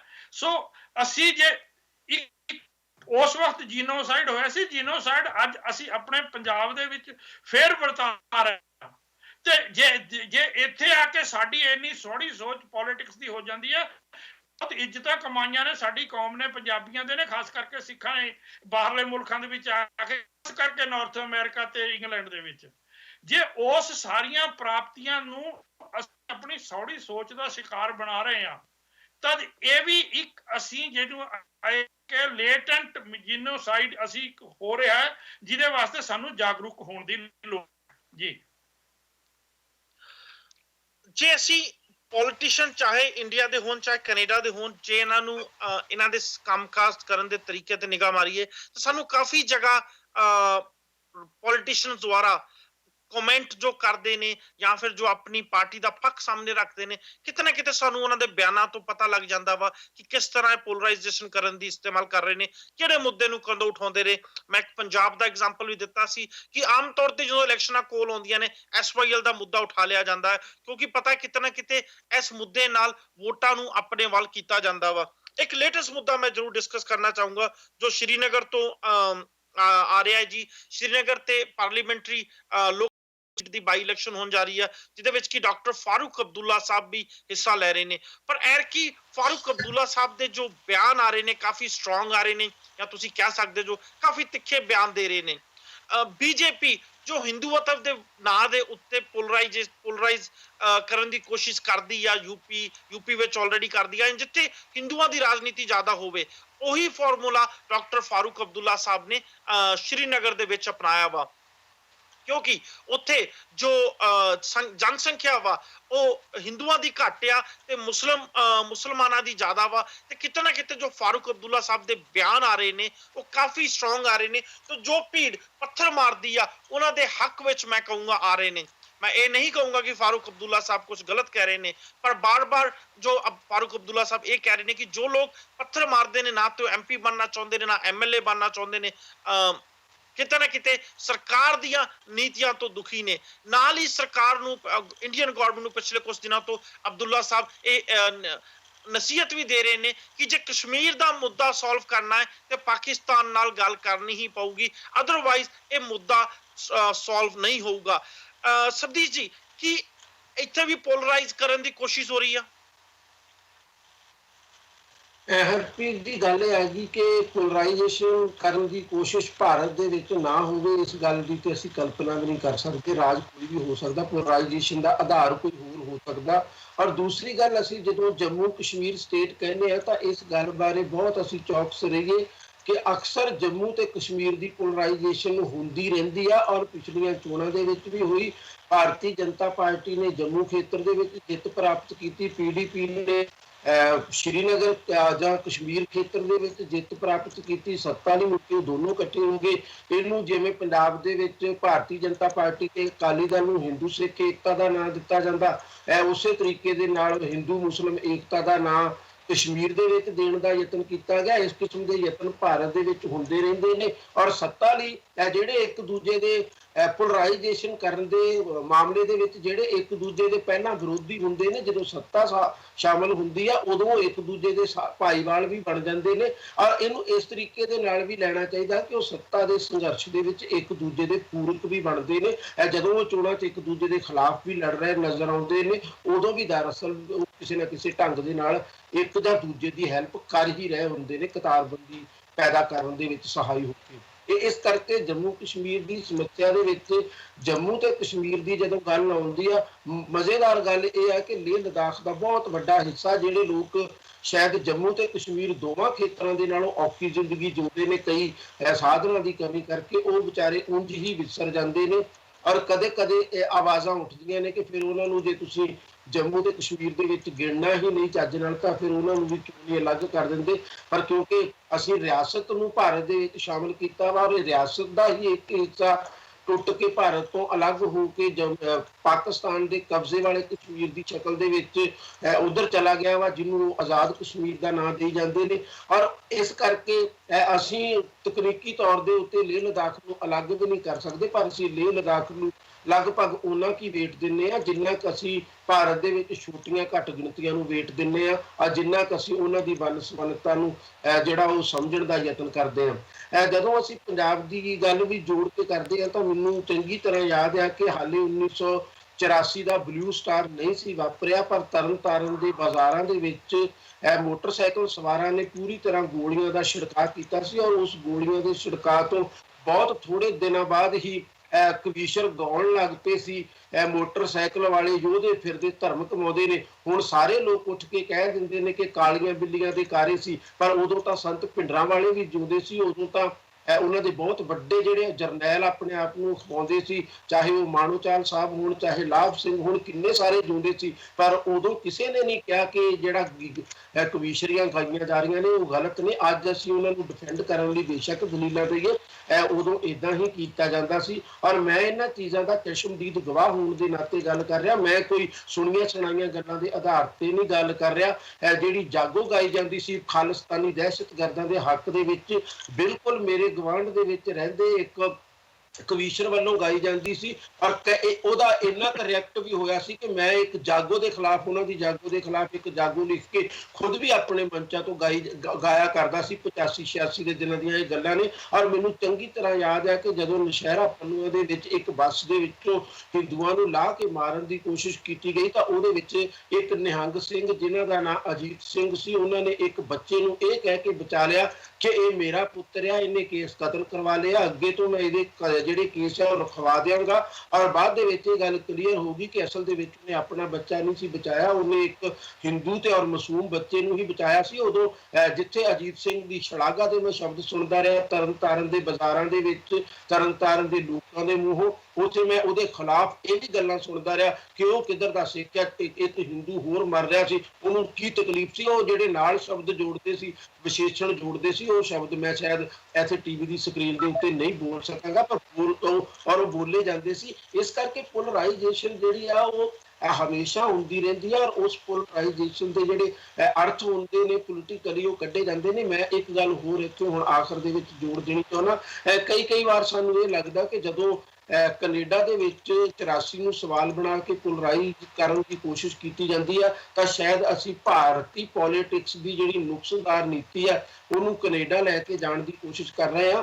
ਪਰ ਰਿਐਕਟ ਅਸਲੀ ਗੱਲ ਨੂੰ ਅਸੀਂ ਬਹੁਤ ਛੋਟਾ ਕਰ ਦਿਆਂਗੇ ਜਦੋਂ ਅਸੀਂ ਇਹ ਗੱਲ ਵਿੱਚੋਂ ਮਾਈਨਸ ਕਰ ਦਿਆਂਗੇ ਤੇ ਜਿਹੜੀਆਂ ਕੈਨੇਡਾ ਬੇਸਡ ਪਾਰਟੀਆਂ ਨੇ ਜਿਨ੍ਹਾਂ ਦੇ ਵਿੱਚ ਸਿੱਖਾਂ ਦੇ ਨਾਲੋਂ ਬਹੁਤ ਵੱਡੀ ਗਿਣਤੀ ਨਾਨ ਸਿੱਖਾਂ ਦੀ ਆ, ਜਦੋਂ ਉਹ ਪੂਰੀ ਦੀ ਪੂਰੀ ਪਾਰਟੀ ਉਹਨੂੰ ਸਪੋਰਟ ਕਰਦੀ ਹੈ ਤਾਂ ਸਾਨੂੰ ਉਹਨਾਂ ਦੇ ਵੀ ਪੋਲਰਾਈਜੇਸ਼ਨ ਦੇ ਸੰਕਟ ਨੂੰ ਉਹਨਾਂ ਦੇ ਸੰਕਟ ਨਾਲ ਜੋੜ ਕੇ ਸਮਝਣਾ ਪਵੇਗਾ। ਔਰ ਜਿਵੇਂ ਮੈਂ ਪਹਿਲਾਂ ਵੀ ਗੱਲ ਕਰ ਚੁੱਕਾ ਕਿ ਇਹ ਜਿਹੜੀ ਆਕੂਪਾਈ ਵਾਲ ਸਟਰੀਟ ਵਾਲੀ ਪੋਜੀਸ਼ਨ ਹੈ, ਜਦੋਂ ਵੀ ਸਮਾਜ ਦੇ ਵਿੱਚ ਸੰਕਟ ਪੈਦਾ ਹੁੰਦੇ ਨੇ, ਜਦੋਂ ਤੋਂ ਵੈਲਫੇਅਰ ਸਟੇਟ ਨੂੰ ਸੰਕਟ ਪੈਦਾ ਹੋ ਰਹੇ ਨੇ, ਜਦੋਂ ਵੀ ਤੁਸੀਂ ਵੈਲਫੇਅਰ ਸਟੇਟ ਨੂੰ ਰਿਵਾਈਵ ਨਹੀਂ ਕਰ ਸਕਦੇ ਜਿਵੇਂ ਤੁਸੀਂ ਸੋਵੀਅਤ ਯੂਨੀਅਨ ਦੇ ਸਮਾਜਵਾਦ ਦੇ ਖਿਲਾਫ ਕੀਤਾ ਹੋਇਆ ਸੀ, ਉਦੋਂ ਤੁਹਾਨੂੰ ਫਿਰ ਪੋਲਰਾਈਜੇਸ਼ਨ ਦੀ ਲੋੜ ਪੈਂਦੀ ਹੈ, ਤੁਹਾਨੂੰ ਹੋਰਨਾਂ ਨਾਰਿਆਂ ਦੀ ਲੋੜ ਪੈਂਦੀ ਹੈ ਤਾਂ ਕਿ ਲੋਕ ਆਪਣਾ ਜੋ ਸਹੂਲਤਾਂ ਉਹਨਾਂ ਨੂੰ ਮਿਲਦੀਆਂ ਸੀ ਜਿਹੜੀਆਂ ਉਹਨਾਂ ਤੋਂ ਖੋਹੀਆਂ ਗਈਆਂ ਨੇ ਉਹ ਵਾਪਸ ਨਾ ਮੰਗਣ। ਔਰ ਭਾਰਤ ਦੇ ਵਿੱਚ ਪੋਲਰਾਈਜੇਸ਼ਨ ਇਹਦੇ ਬਿਲਕੁਲ ਉਲਟੇ ਦਾਅ ਦੇ ਉੱਤੇ ਕੀਤੀ ਜਾਂਦੀ ਆ, ਕਿਉਂਕਿ ਭਾਰਤ ਦੇ ਵਿੱਚ ਲੋਕੀ ਵੈਲਫੇਅਰ ਸਟੇਟ ਦੀ ਮੰਗ ਹੀ ਨਾ ਕਰਨ, ਉਹ ਰਾਤਾਂ ਸੁਗਾਤਾਂ ਦੇ ਵਿੱਚ ਲੱਗੇ ਰਹਿਣ, ਉਹ ਇਸ ਪਾਸੇ ਹੀ ਨਾ ਆਉਣ ਕਿ ਇਸ ਵਿਦਨ ਸਿਸਟਮ ਵੀ ਸਾਨੂੰ ਅਮਰੀਕਾ, ਕੈਨੇਡਾ ਜਾਂ ਹੋਰਨਾਂ ਮੁਲਕਾਂ ਵਰਗੀਆਂ ਜਿਹੜੀਆਂ ਸਹੂਲਤਾਂ ਮਿਲ ਸਕਦੀਆਂ ਨੇ, ਜਾਂ ਇੰਗਲੈਂਡ ਦੀ ਕਿਸੇ ਵੇਲੇ ਜਿਹੜੀ ਵੈਲਫੇਅਰ ਸਟੇਟ ਸਭ ਤੋਂ ਬਿਹਤਰੀਨ ਮੰਨੀ ਜਾ ਸਕਦੀ ਸੀ, ਉਹ ਜਿਹੜੀ ਹੈਗੀ ਭਾਰਤ ਦੇ ਵਿੱਚ ਅਪਲਾਈ ਹੋ ਸਕਦੀ। ਮਤਲਬ ਉੱਥੇ ਵੈਲਫੇਅਰ ਸਟੇਟ ਜਿਹੜੀ ਤੋੜੀ ਜਾ ਰਹੀ ਆ, ਉਹਦੇ ਹੱਕ ਪੋਲਰਾਈਜੇਸ਼ਨ ਕੀਤੀ ਜਾ ਰਹੀ ਆ, ਤੇ ਭਾਰਤ ਪੋਲਰਾਈਜੇਸ਼ਨ ਇਸ ਕਰਕੇ ਵੀ ਕੀਤੀ ਜਾ ਰਹੀ ਆ ਕਿ ਭਾਰਤੀ ਪੂੰਜੀਪਤੀਆਂ ਦੇ ਮੁਨਾਫੇ ਘਟਾਉਣ ਵਾਲੀ ਵੈਲਫੇਅਰ ਸਟੇਟ ਕਿਤੇ ਭਾਰਤ ਦੇ ਵਿੱਚ ਨਾ ਆ ਜਾਵੇ। ਔਰ ਇਸ ਮਾਮਲੇ ਦੇ ਵਿੱਚ ਕੋਈ ਸੈਕੂਲਰਿਜ਼ਮ ਦੇ ਨਾਂ ਦੇ ਉੱਤੇ ਕਤਾਰਬੰਦੀ ਕਰਦਾ, ਕੋਈ ਹਿੰਦੂਤਵ ਦੇ ਨਾਂ ਦੇ ਉੱਤੇ ਕਤਾਰਬੰਦੀ ਕਰਦਾ, ਕੋਈ ਇਸਲਾਮ ਦੇ ਨਾਂ ਦੇ ਉੱਤੇ ਕਤਾਰਬੰਦੀ ਕਰਦਾ, ਕੋਈ ਪੰਥ ਦੇ ਨਾਂ ਦੇ ਉੱਤੇ ਕਤਾਰਬੰਦੀ ਕਰਦਾ, ਔਰ ਕੋਈ ਜਾਤ ਦੇ ਨਾਂ ਦੇ ਉੱਤੇ ਕਤਾਰਬੰਦੀ ਕਰਦਾ। ਔਰ ਇੱਕ ਦੌਰ ਦੇ ਵਿੱਚ ਹੁਣ ਔਰ ਬੀਤ ਚੁੱਕਾ ਵਾ, ਉਦੋਂ ਉੱਤਰ ਤੇ ਦੱਖਣ ਦੇ ਨਾਂ ਦੇ ਉੱਤੇ ਵੀ ਰਾਜਨੀਤੀ ਕੀਤੀ ਜਾਂਦੀ ਸੀ, ਕਤਾਰਬੰਦੀ ਕੀਤੀ ਜਾਂਦੀ। ਪੰਚ ਜੰਨੇ ਦੇ ਸੰਪਾਦਕ ਰਹੇ ਜਿਹੜੇ ਪੰਚ ਜੰਨੇ RSS ਦਾ ਮੈਗਜ਼ੀਨ ਹੈ, ਜਿਹੜੇ ਅੱਜ ਕੱਲ੍ਹ ਰਾਜ ਸਭਾ ਦੇ ਵਿੱਚ ਮੈਂਬਰ ਨੇ, ਤਰੁਣ ਵਿਜੇ ਜੀ, ਭਾਰਤੀ ਜਨਤਾ ਪਾਰਟੀ ਵਾਲਿਆਂ ਵੱਲੋਂ ਉਹਨਾਂ ਨੇ ਇੱਕ ਟਿੱਪਣੀ ਪਾਰਲੀਮੈਂਟ ਦੇ ਵਿੱਚ ਖੜੇ ਹੋ ਕੇ ਕਰ ਦਿੱਤੀ ਕਿ ਜੇ ਅਸੀਂ ਸੱਚਮੁੱਚ ਹੀ ਇੰਨੇ ਨਸਲਵਾਦੀ ਹੁੰਦੇ ਜਿੰਨਾ ਸਾਨੂੰ ਤੁਸੀਂ ਜਦੋਂ ਕੁਝ ਲੋਕਾਂ ਦੇ ਉੱਤੇ ਅਟੈਕ ਹੁੰਦੇ ਨੇ, ਨਾਈਜੀਰੀਅਨ ਦੇ ਉੱਤੇ ਅਟੈਕ ਹੁੰਦੇ ਨੇ, ਜਦੋਂ ਉਹਨਾਂ ਨੂੰ ਇਸ ਮੁੱਦੇ ਤੇ ਬਹਿਸ ਹੋ ਰਹੀ ਸੀ, ਉਹਨਾਂ ਨੇ ਪਾਰਲੀਮੈਂਟ 'ਚ ਖੜੇ ਹੋ ਕੇ ਇਹ ਕਹਿ ਦਿੱਤਾ ਕਿ ਜੇ ਅਸੀਂ ਨਸਲਵਾਦੀ ਹੁੰਦੇ, ਜੇ ਅਸੀਂ ਨਾਈਜੀਰੀਅਨ ਤੇ ਕਾਲਾ ਰੰਗ ਦੇਖ ਕੇ ਅਟੈਕ ਕਰਨਾ ਹੁੰਦਾ ਤੇ ਹੁਣ ਤੱਕ ਤਾਂ ਸਾਨੂੰ ਸਾਰੇ ਦੱਖਣ ਭਾਰਤੀ ਲੋਕਾਂ ਨੂੰ ਭਾਰਤ ਤੋਂ ਬਾਹਰ ਕਰ ਦੇਣਾ ਚਾਹੀਦਾ ਸੀ। ਇਹ ਹਾਲਤ ਹੈ ਸਾਡੇ ਮੁਲਕ ਦੀ, ਔਰ ਇਸ ਹਾਲਤ ਦੇ ਵਿੱਚ ਅਸੀਂ ਕਿਵੇਂ ਕਲਪਨਾ ਕਰ ਸਕਦੇ ਹਾਂ ਕਿ ਇੱਥੇ ਨਸਲਵਾਦੀ ਔਰ ਜਾਤਵਾਦੀ ਧਾਰਮਿਕ ਆਧਾਰ ਦੇ ਉੱਤੇ ਪੋਲਰਾਈਜੇਸ਼ਨ ਨਹੀਂ ਹੋਵੇਗੀ। डिबेट नंबर 1 ਹਰਪ੍ਰੀਤ ਜੀ, ਹਰਪ੍ਰੀਤ ਜੀ ਮੈਂ ਕਮੈਂਟ ਕਰਨਾ ਚਾਹੂੰਗਾ ਬਹੁਤ ਸ਼ਾਰਟ ਦੇ ਵਿੱਚ। प्लीज। ਹਰਪ੍ਰੀਤ ਜੀ ਮੈਂ ਪਹਿਲੀ ਗੱਲ ਤਾਂ ਇੱਕ ਜਾਣਕਾਰੀ ਇਹ ਦੇਣੀ ਚਾਹੂੰਗਾ ਕਿ ਜਿਹੜੀ 12 ਅਪ੍ਰੈਲ ਨੂੰ ਇਲੈਕਸ਼ਨ ਹੋਣੀ ਸੀ ਉਹ ਇਲੈਕਸ਼ਨ ਕਮਿਸ਼ਨ ਨੇ ਪੋਸਟਪੋਨ ਕਰਕੇ 25 ਮਈ ਕਰ ਦਿੱਤੀ ਹੈ। ਉੱਥੇ ਦੇ ਜਿਹੜੇ PDP ਦੇ ਕੈਂਡੀਡੇਟ ਸੀ ਤਸੱਦੁਕ ਮੁਫਤੀ, ਉਹਨਾਂ ਨੇ ਡਿਮਾਂਡ ਕੀਤੀ ਸੀ ਇਸ ਬਾਈਪੋਲ ਨੂੰ ਪੋਸਟਪੋਨ ਕਰਨ ਦੀ। ਦੂਸਰੀ ਗੱਲ, ਮੈਂ ਬਹੁਤ ਲੰਬੀ ਚੌੜੀ ਗੱਲ ਨਹੀਂ ਕਰੂੰਗਾ, ਮੈਂ ਇਤਿਹਾਸ ਦੇ ਵਿੱਚ ਨਹੀਂ ਜਾਊਂਗਾ। ਆਪਾਂ ਕਸ਼ਮੀਰ ਦੀ ਗੱਲ ਕਰ ਰਹੇ ਸੀ, ਮੈਂ ਕਸ਼ਮੀਰ ਤੱਕ ਹੀ ਰਹੂੰਗਾ, ਉਸਨੂੰ ਕਿਸੇ ਨਹੀਂ ਲੈ ਕੇ ਜਾਊਂਗਾ। ਫਾਰੂਕ ਅਬਦੁੱਲਾ ਸਾਹਿਬ ਦਾ ਜਿਹੜਾ, ਅਗਰ ਆਪਾਂ ਪੋਲੀਟੀਕਲ ਹਿਸਟਰੀ ਦੇ ਥੋੜੀ ਜਿਹੀ ਨਿਗਾਹ ਮਾਰੀਏ ਤਾਂ ਜਿੰਨੀ ਬੁਰੀ ਤਰ੍ਹਾਂ ਨਾਲ ਉਹ ਇਲੈਕਸ਼ਨਾਂ ਦੇ ਵਿੱਚ ਹਾਰੇ ਸੀ ਲਾਸਟ ਟਾਈਮ, ਉਸ ਤੋਂ ਬਾਅਦ ਉਹਨਾਂ ਨੂੰ ਆਪਣੀ ਸਿਆਸੀ ਜ਼ਮੀਨ ਤਲਾਸ਼ਣ ਦੇ ਲਈ ਇਸ ਤਰ੍ਹਾਂ ਦੇ ਜਿਹੜੇ ਬਿਆਨ ਹੈ ਉਹ ਦੇਣੇ ਸ਼ਾਇਦ ਉਹਨਾਂ ਦੀ ਸਿਆਸੀ ਮਜਬੂਰੀ ਬਣ ਗਈ ਹੈ, ਇਸੇ ਕਰਕੇ ਉਹ ਇਸ ਤਰ੍ਹਾਂ ਦੇ ਬਿਆਨ ਦੇ ਰਹੇ ਨੇ। ਨਹੀਂ ਤਾਂ ਕਸ਼ਮੀਰ ਦੇ ਵਿੱਚ ਜਿਹੜਾ ਕਸ਼ਮੀਰ ਦਾ ਨੌਜਵਾਨ ਹੈ, ਬਜਾਏ ਉਹਨੂੰ ਸਿੱਧੇ ਰਾਹ ਤੇ ਪਾਉਣ ਦੇ, ਉਸ ਤਰ੍ਹਾਂ ਦੇ ਬਿਆਨ ਨਾ ਦਿੰਦੇ। ਮੈਂ ਬਹੁਤ ਸ਼ਾਰਟ ਦੇ ਵਿੱਚ ਸਿਰਫ ਇੰਨੀ ਗੱਲ ਕਹੂੰਗਾ ਕਿ ਕਸ਼ਮੀਰ ਦੇ ਵਿੱਚ ਫਾਰੂਕ ਅਬਦੁੱਲਾ ਸਾਹਿਬ ਇੱਕ ਗੰਦੀ ਸਿਆਸਤ ਖੇਡ ਰਹੇ ਨੇ, ਆਪਣੀ ਸਿਆਸਤ ਨੂੰ ਮੁੜ ਤੋਂ ਲੀਹਾਂ ਦੇ ਵਿੱਚ ਲਿਆਉਣ ਲਈ, ਠੀਕ ਉਸੇ ਤਰ੍ਹਾਂ ਜਿਸ ਤਰ੍ਹਾਂ ਅਭੈ ਚੌਟਾਲਾ ਨੇ SYL ਦੇ ਮੁੱਦੇ ਤੇ ਪੰਜਾਬ ਔਰ ਹਰਿਆਣਾ ਦੇ ਬਾਰਡਰ ਤੇ ਆਪਣੀ ਸਿਆਸਤ ਖੇਡਣ ਦੀ ਕੋਸ਼ਿਸ਼ ਕੀਤੀ ਸੀ। ਜੀ ਹਰਪ੍ਰੀਤ ਜੀ, ਮੈਂ ਗੱਲ ਕਹਿਣ ਲੱਗਿਆ ਸੀ, प्लीज गो अहेड। ਵਾਕਿਆ ਜਿਹੜੀ ਹੈਗੀ ਸਾਡੀ ਸੋਚ ਇੱਕ ਵੱਖਰੇ ਜਿਹੇ ਥਾਂ ਤੇ ਖੜੀ ਹੋਈ ਹੈ।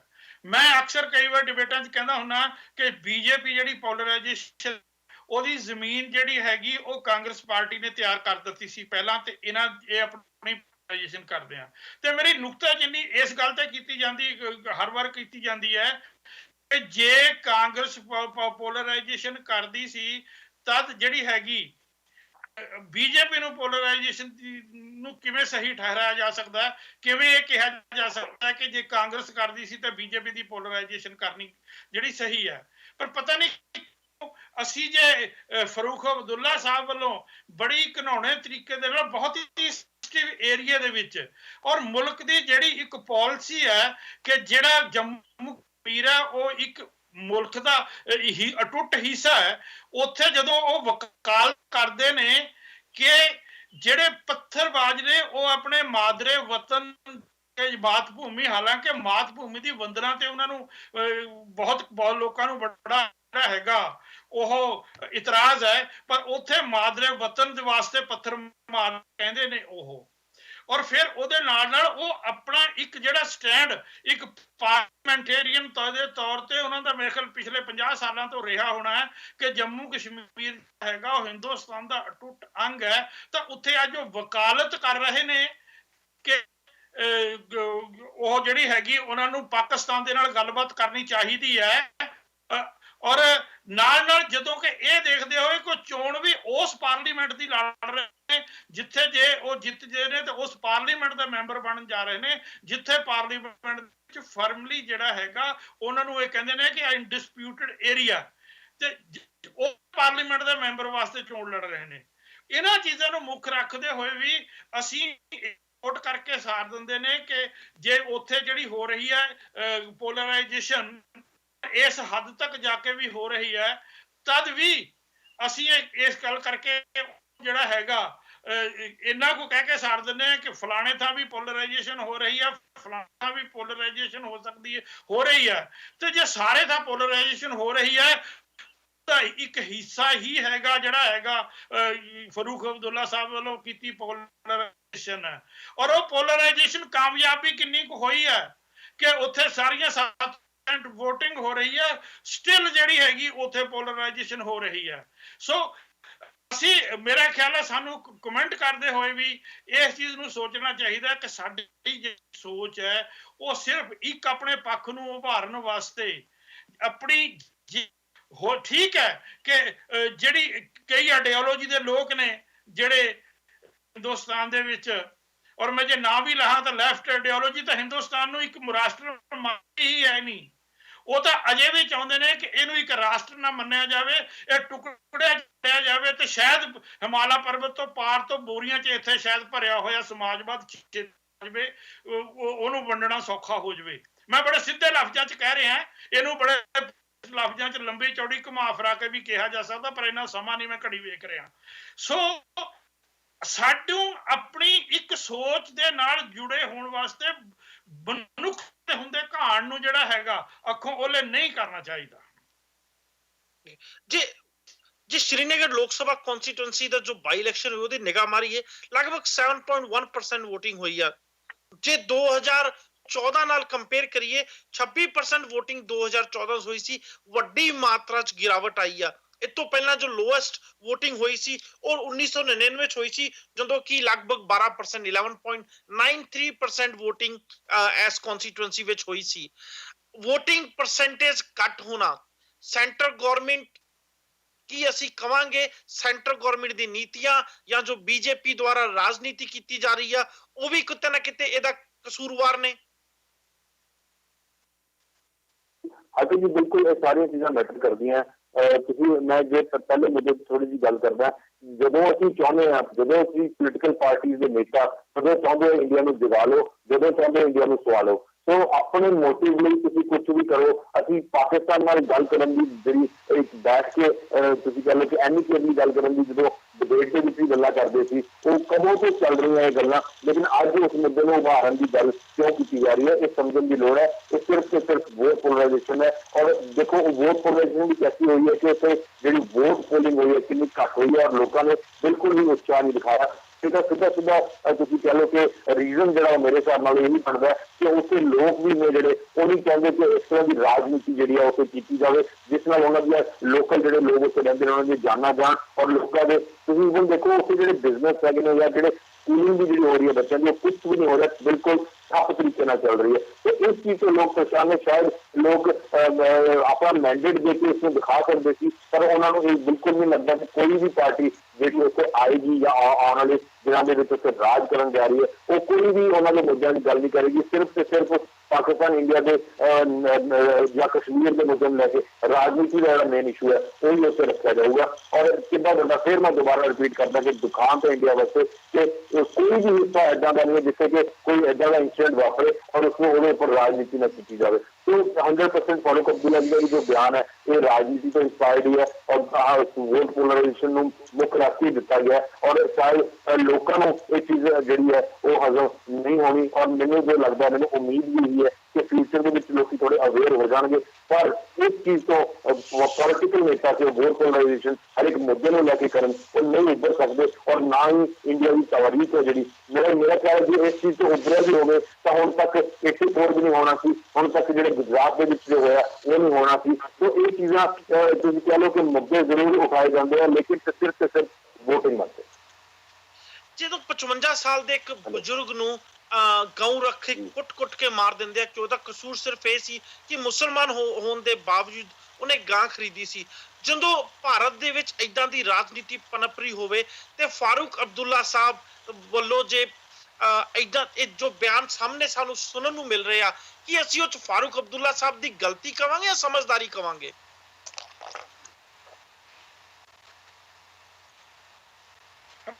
ਜੇ ਤਾਂ ਫ੍ਰੀ ਫਾਰ ਆਲ ਵਾਲੀ ਗੱਲ ਹੈ ਕਿ ਵੋਟਾਂ ਲੈਣੀਆਂ ਨੇ ਤੇ ਜੋ ਮਰਜ਼ੀ ਜਿੱਥੇ ਮਰਜ਼ੀ ਕੋਈ ਕਹੇ ਜੇ ਵੋਟਾਂ ਲੈ ਜਾਂਦਾ ਤਾਂ ਉਹਦੇ ਵਾਸਤੇ ਸਭ ਕੁਝ ਠੀਕ ਹੈ, ਫਿਰ ਤਾਂ ਅਸੀਂ ਉਹਨਾਂ ਨੂੰ ਵੀ ਗਲਤ ਨਹੀਂ ਕਹਿ ਸਕਦੇ ਹੈਗੇ। ਪਰ ਜੇ ਅਸੀਂ ਇਹ ਆ ਕਿ ਕਿਤੇ ਲੋਕ, ਕਿਤੇ ਮੁਲਕ ਦੀ ਗੱਲ ਕੀਤੀ ਜਾਵੇ, ਕਿਤੇ ਉਸ ਚੀਜ਼ ਨਾਲ ਦੇਖਿਆ ਜਾਵੇ ਕਿ ਮੁਲਕ ਜਿਹੜਾ ਹੈਗਾ ਉਹ ਪਾਟੋ ਧਾੜ ਜਾਂ ਲੋਕਾਂ ਦੇ ਆਪਸੀ ਪ੍ਰੇਮੇ ਵੱਲ ਨਾ ਜਾਂਦਾ ਹੋਵੇ, ਫਿਰ ਸਾਨੂੰ ਪਹਿਲੂ ਰਾਮ ਦੀ ਰਾਜਸਥਾਨ 'ਚ ਹੋਏ ਵੀ ਗਲਤ ਕਹਿਣਾ ਪਏਗਾ, ਡਟ ਕੇ ਕਹਿਣਾ ਪਵੇਗਾ, ਤੇ ਜਿਹੜੇ ਫਰੂਖ ਬਿਆਨ ਦਿੰਦੇ ਨੇ ਉਹਨਾਂ ਨੂੰ ਵੀ ਗਲਤ ਕਹਿਣਾ ਪਏਗਾ ਜੀ।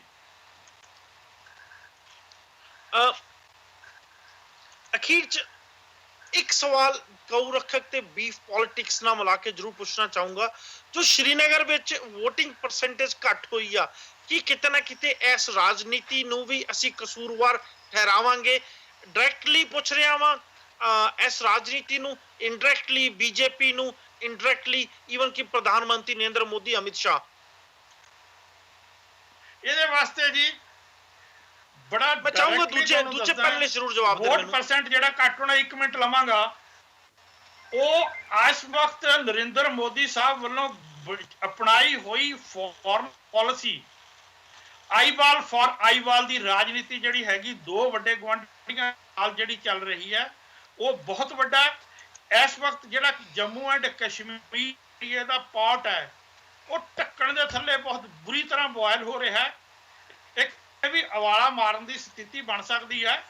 ਸਿਰਫ ਕਿਸੇ ਪਾਰਟੀ ਨੂੰ, ਕਿਸੇ ਪਾਰਟੀ ਭਾਵ ਜਿਹੜਾ ਹਿੰਦੁਸਤਾਨ, ਪਾਕਿਸਤਾਨ ਤੇ ਚਾਈਨਾ, ਇਹਨਾਂ ਤਿੰਨਾਂ ਮੁਲਕਾਂ ਨੂੰ ਕਿਤੇ ਇਹ ਲੱਗੇ ਕਿ ਹਾਂ ਹੁਣ ਇਹ ਅਵਾਲਾ ਸਾਡੇ ਹੱਕ 'ਚ ਜਾ ਸਕਦਾ ਹੈ ਔਰ ਅਸੀਂ ਇਹਨੂੰ ਆਪਣੇ ਹੱਕ 'ਚ ਵਰਤ ਕੇ ਕੰਟਰੋਲ ਵੀ ਕਰ ਸਕਦੇ ਹਾਂ, ਉਹਨੂੰ ਉਦੋਂ ਇਹਦੇ 'ਚ ਕੋਈ ਵੀ ਘਟਨਾ ਹੋ ਸਕਦੀ ਹੈ।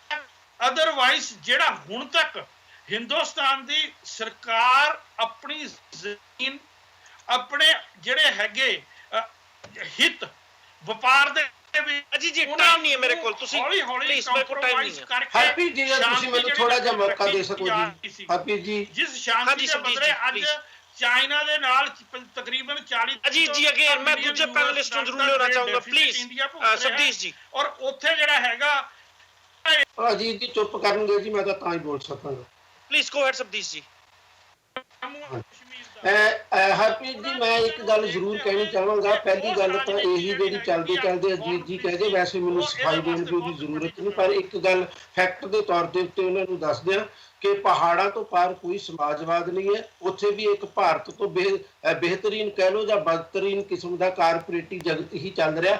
ਇਸ ਕਰਕੇ ਕਿਸੇ ਲੈਫਟ ਨੂੰ ਕੋਈ ਆਸ ਨਹੀਂ ਹੈ ਭਾਰਤ ਦੇ ਨੂੰ ਕਿ ਉੱਥੋਂ ਬੋਰੀਆਂ ਭਰ ਕੇ ਸਮਾਜਵਾਦ ਜਿਹੜਾ ਉਹ ਭਾਰਤ ਦੇ ਵਿੱਚ ਜਿਹੜਾ ਉਹ ਦਰਾਮਦ ਕਰ ਲਿਆ ਜਾਵੇਗਾ। ਦੂਸਰੀ ਗੱਲ, ਉਹ ਕਿੰਨਾ ਕੁ ਸਮਾਜਵਾਦੀ ਹੈ ਉਹਦੇ ਪਾਕਿਸਤਾਨ ਨਾਲ ਸੰਬੰਧਾਂ ਤੋਂ ਪਤਾ ਲੱਗ ਜਾਂਦਾ, ਜਿਹੜਾ ਲਗਭਗ ਇਸਲਾਮਿਕ ਮੁਲਕ ਹੈ ਦੀ ਤਰ੍ਹਾਂ ਬਿਹੇਵ ਕਰਦਾ ਵਾ। ਇਸ ਕਰਕੇ ਮੈਂ ਉਸ ਬਹਿਸ 'ਚ ਨਹੀਂ ਪੈਣਾ ਚਾਹੁੰਦਾ। ਮੈਂ ਜਿਹੜੀ ਬਹਿਸ ਦੇ ਵਿੱਚ ਆਪਣੀ ਗੱਲ ਕਹਿਣ ਦੇ ਲਈ ਦੁਬਾਰਾ ਟਾਈਮ ਮੰਗਿਆ ਉਹ ਸਿਰਫ ਇੰਨੀ ਹੈ ਕਿ ਭਾਰਤ ਦਾ ਸੰਵਿਧਾਨ ਜੰਮੂ ਕਸ਼ਮੀਰ ਨੂੰ ਭਾਰਤ ਦਾ ਅਟੁੱਟ ਅੰਗ ਉਸ ਤਰੀਕੇ ਦੇ ਨਾਲ ਨਹੀਂ ਮੰਨਦਾ। ਇਹ ਗੱਲ ਭਾਰਤੀ ਸੰਵਿਧਾਨ ਦੇ ਵਿੱਚ ਦਰਜ ਹੈ, ਜਿਹੜੀ ਧਾਰਾ 370 ਆ। ਬਾਕੀ ਜਿੰਨੇ ਵੀ ਰਿਆਸਤਾਂ ਭਾਰਤ ਦੇ ਵਿੱਚ ਸ਼ਾਮਲ ਕੀਤੀਆਂ ਵਾ ਉਹ ਕਿਸੇ ਵੀ ਦੂਸਰੀ ਧਾਰਾ ਤਹਿਤ ਨਹੀਂ ਹੋਈਆਂ।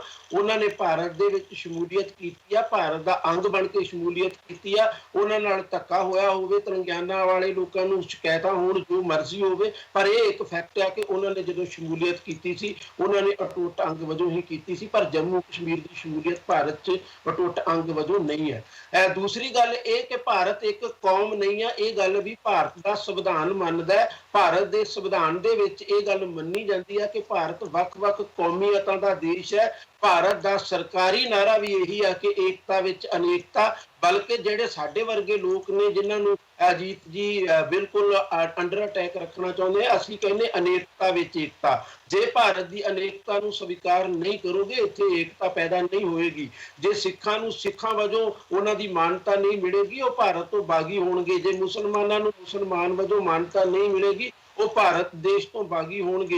ਇਸੇ ਤਰ੍ਹਾਂ ਜਿਹੜੇ ਵੱਖ-ਵੱਖ ਲੋਕ ਨੇ ਇੱਕੋ ਧਰਮ ਦੇ ਨਾਲ ਹੁੰਦੇ ਹੋਏ ਵੀ ਗੁਜਰਾਤੀ ਹਿੰਦੀ, ਬੰਗਾਲੀ ਹਿੰਦੀ, ਮਹਾਰਾਸ਼ਟਰੀ ਹਿੰਦੀ, ਮਦਰਾਸੀ ਹਿੰਦੀ, ਬਿਲਕੁਲ ਹਿੰਦੂ ਧਰਮ ਨੂੰ ਮੰਨਦੇ ਹੋਏ ਵੀ ਉਹ ਬਹੁਤ ਸਾਰੇ ਮਾਮਲਿਆਂ ਦੇ ਵਿੱਚ ਇੱਕ ਦੂਜੇ ਤੋਂ ਵੱਖਰੇ ਨੇ ਔਰ ਇਸੇ ਨੂੰ ਕਹਿੰਦੇ ਨੇ ਕਿ ਕੌਮੀਅਤਾਂ ਅਲੱਗ-ਅਲੱਗ ਨੇ। ਔਰ ਉਹਦੀ ਸਭ ਤੋਂ ਵੱਡੀ ਜਿਹੜੀ ਹੈਗੀ ਮਿਸਾਲ ਆ ਉਹ ਭਾਰਤ ਦਾ ਛਪਿਆ ਹੋਇਆ ਪ੍ਰਿੰਟਡ ਨੋਟ ਆ, ਜਿਹਦੇ ਉੱਤੇ ਵੱਖ-ਵੱਖ ਭਾਸ਼ਾਵਾਂ ਦੀਆਂ ਮਾਤ ਭਾਸ਼ਾਵਾਂ ਨੂੰ ਵੀ ਦਰਜ ਕੀਤਾ ਗਿਆ ਵਾ, ਔਰ ਘੱਟੋ ਘੱਟ ਓਨੀਆਂ ਟੋਲੀਆਂ ਕੌਮਾਂ ਨੂੰ ਤਾਂ ਤੁਸੀਂ ਜ਼ਰੂਰ ਮਾਨਤਾ ਦੇਣੀ ਪਸੰਦ ਕਰੋਗੇ ਜੇ ਤੁਸੀਂ ਸੰਵਿਧਾਨ ਨੂੰ ਮੰਨਦੇ ਹੋ, ਜਿਨ੍ਹਾਂ ਨੂੰ ਨੋਟ ਦੇ ਉੱਤੇ ਸਰਕਾਰਾਂ ਛਾਪ ਕੇ, ਰਿਜ਼ਰਵ ਬੈਂਕ ਛਾਪ ਕੇ ਸਾਨੂੰ ਦੇ ਰਿਹਾ। ਭਾਰਤ ਦੀ ਏਕਤਾ ਅਖੰਡਤਾ ਦਾ ਅੰਨ੍ਹੇਵਾਹ ਰਾਗ ਕਰੀ ਜਾਣਾ ਭਾਰਤੀ ਜਨਤਾ ਪਾਰਟੀ ਦੀ ਤਰਜ਼ ਉੱਤੇ, ਇਹ ਬਿਲਕੁਲ ਆਪਣੇ ਆਪ ਦੇ ਵਿੱਚ ਰੌਂਗ ਕਨਸੈਪਟ ਆ, ਔਰ ਇਹਨੂੰ ਕਾਂਗਰਸ ਵੀ ਇਸੇ ਤਰ੍ਹਾਂ ਹੀ ਜਪਦੀ ਰਹੀ ਹੈ, ਜਿਹਦੇ ਮੈਂ ਖਿਲਾਫ ਰਿਹਾ।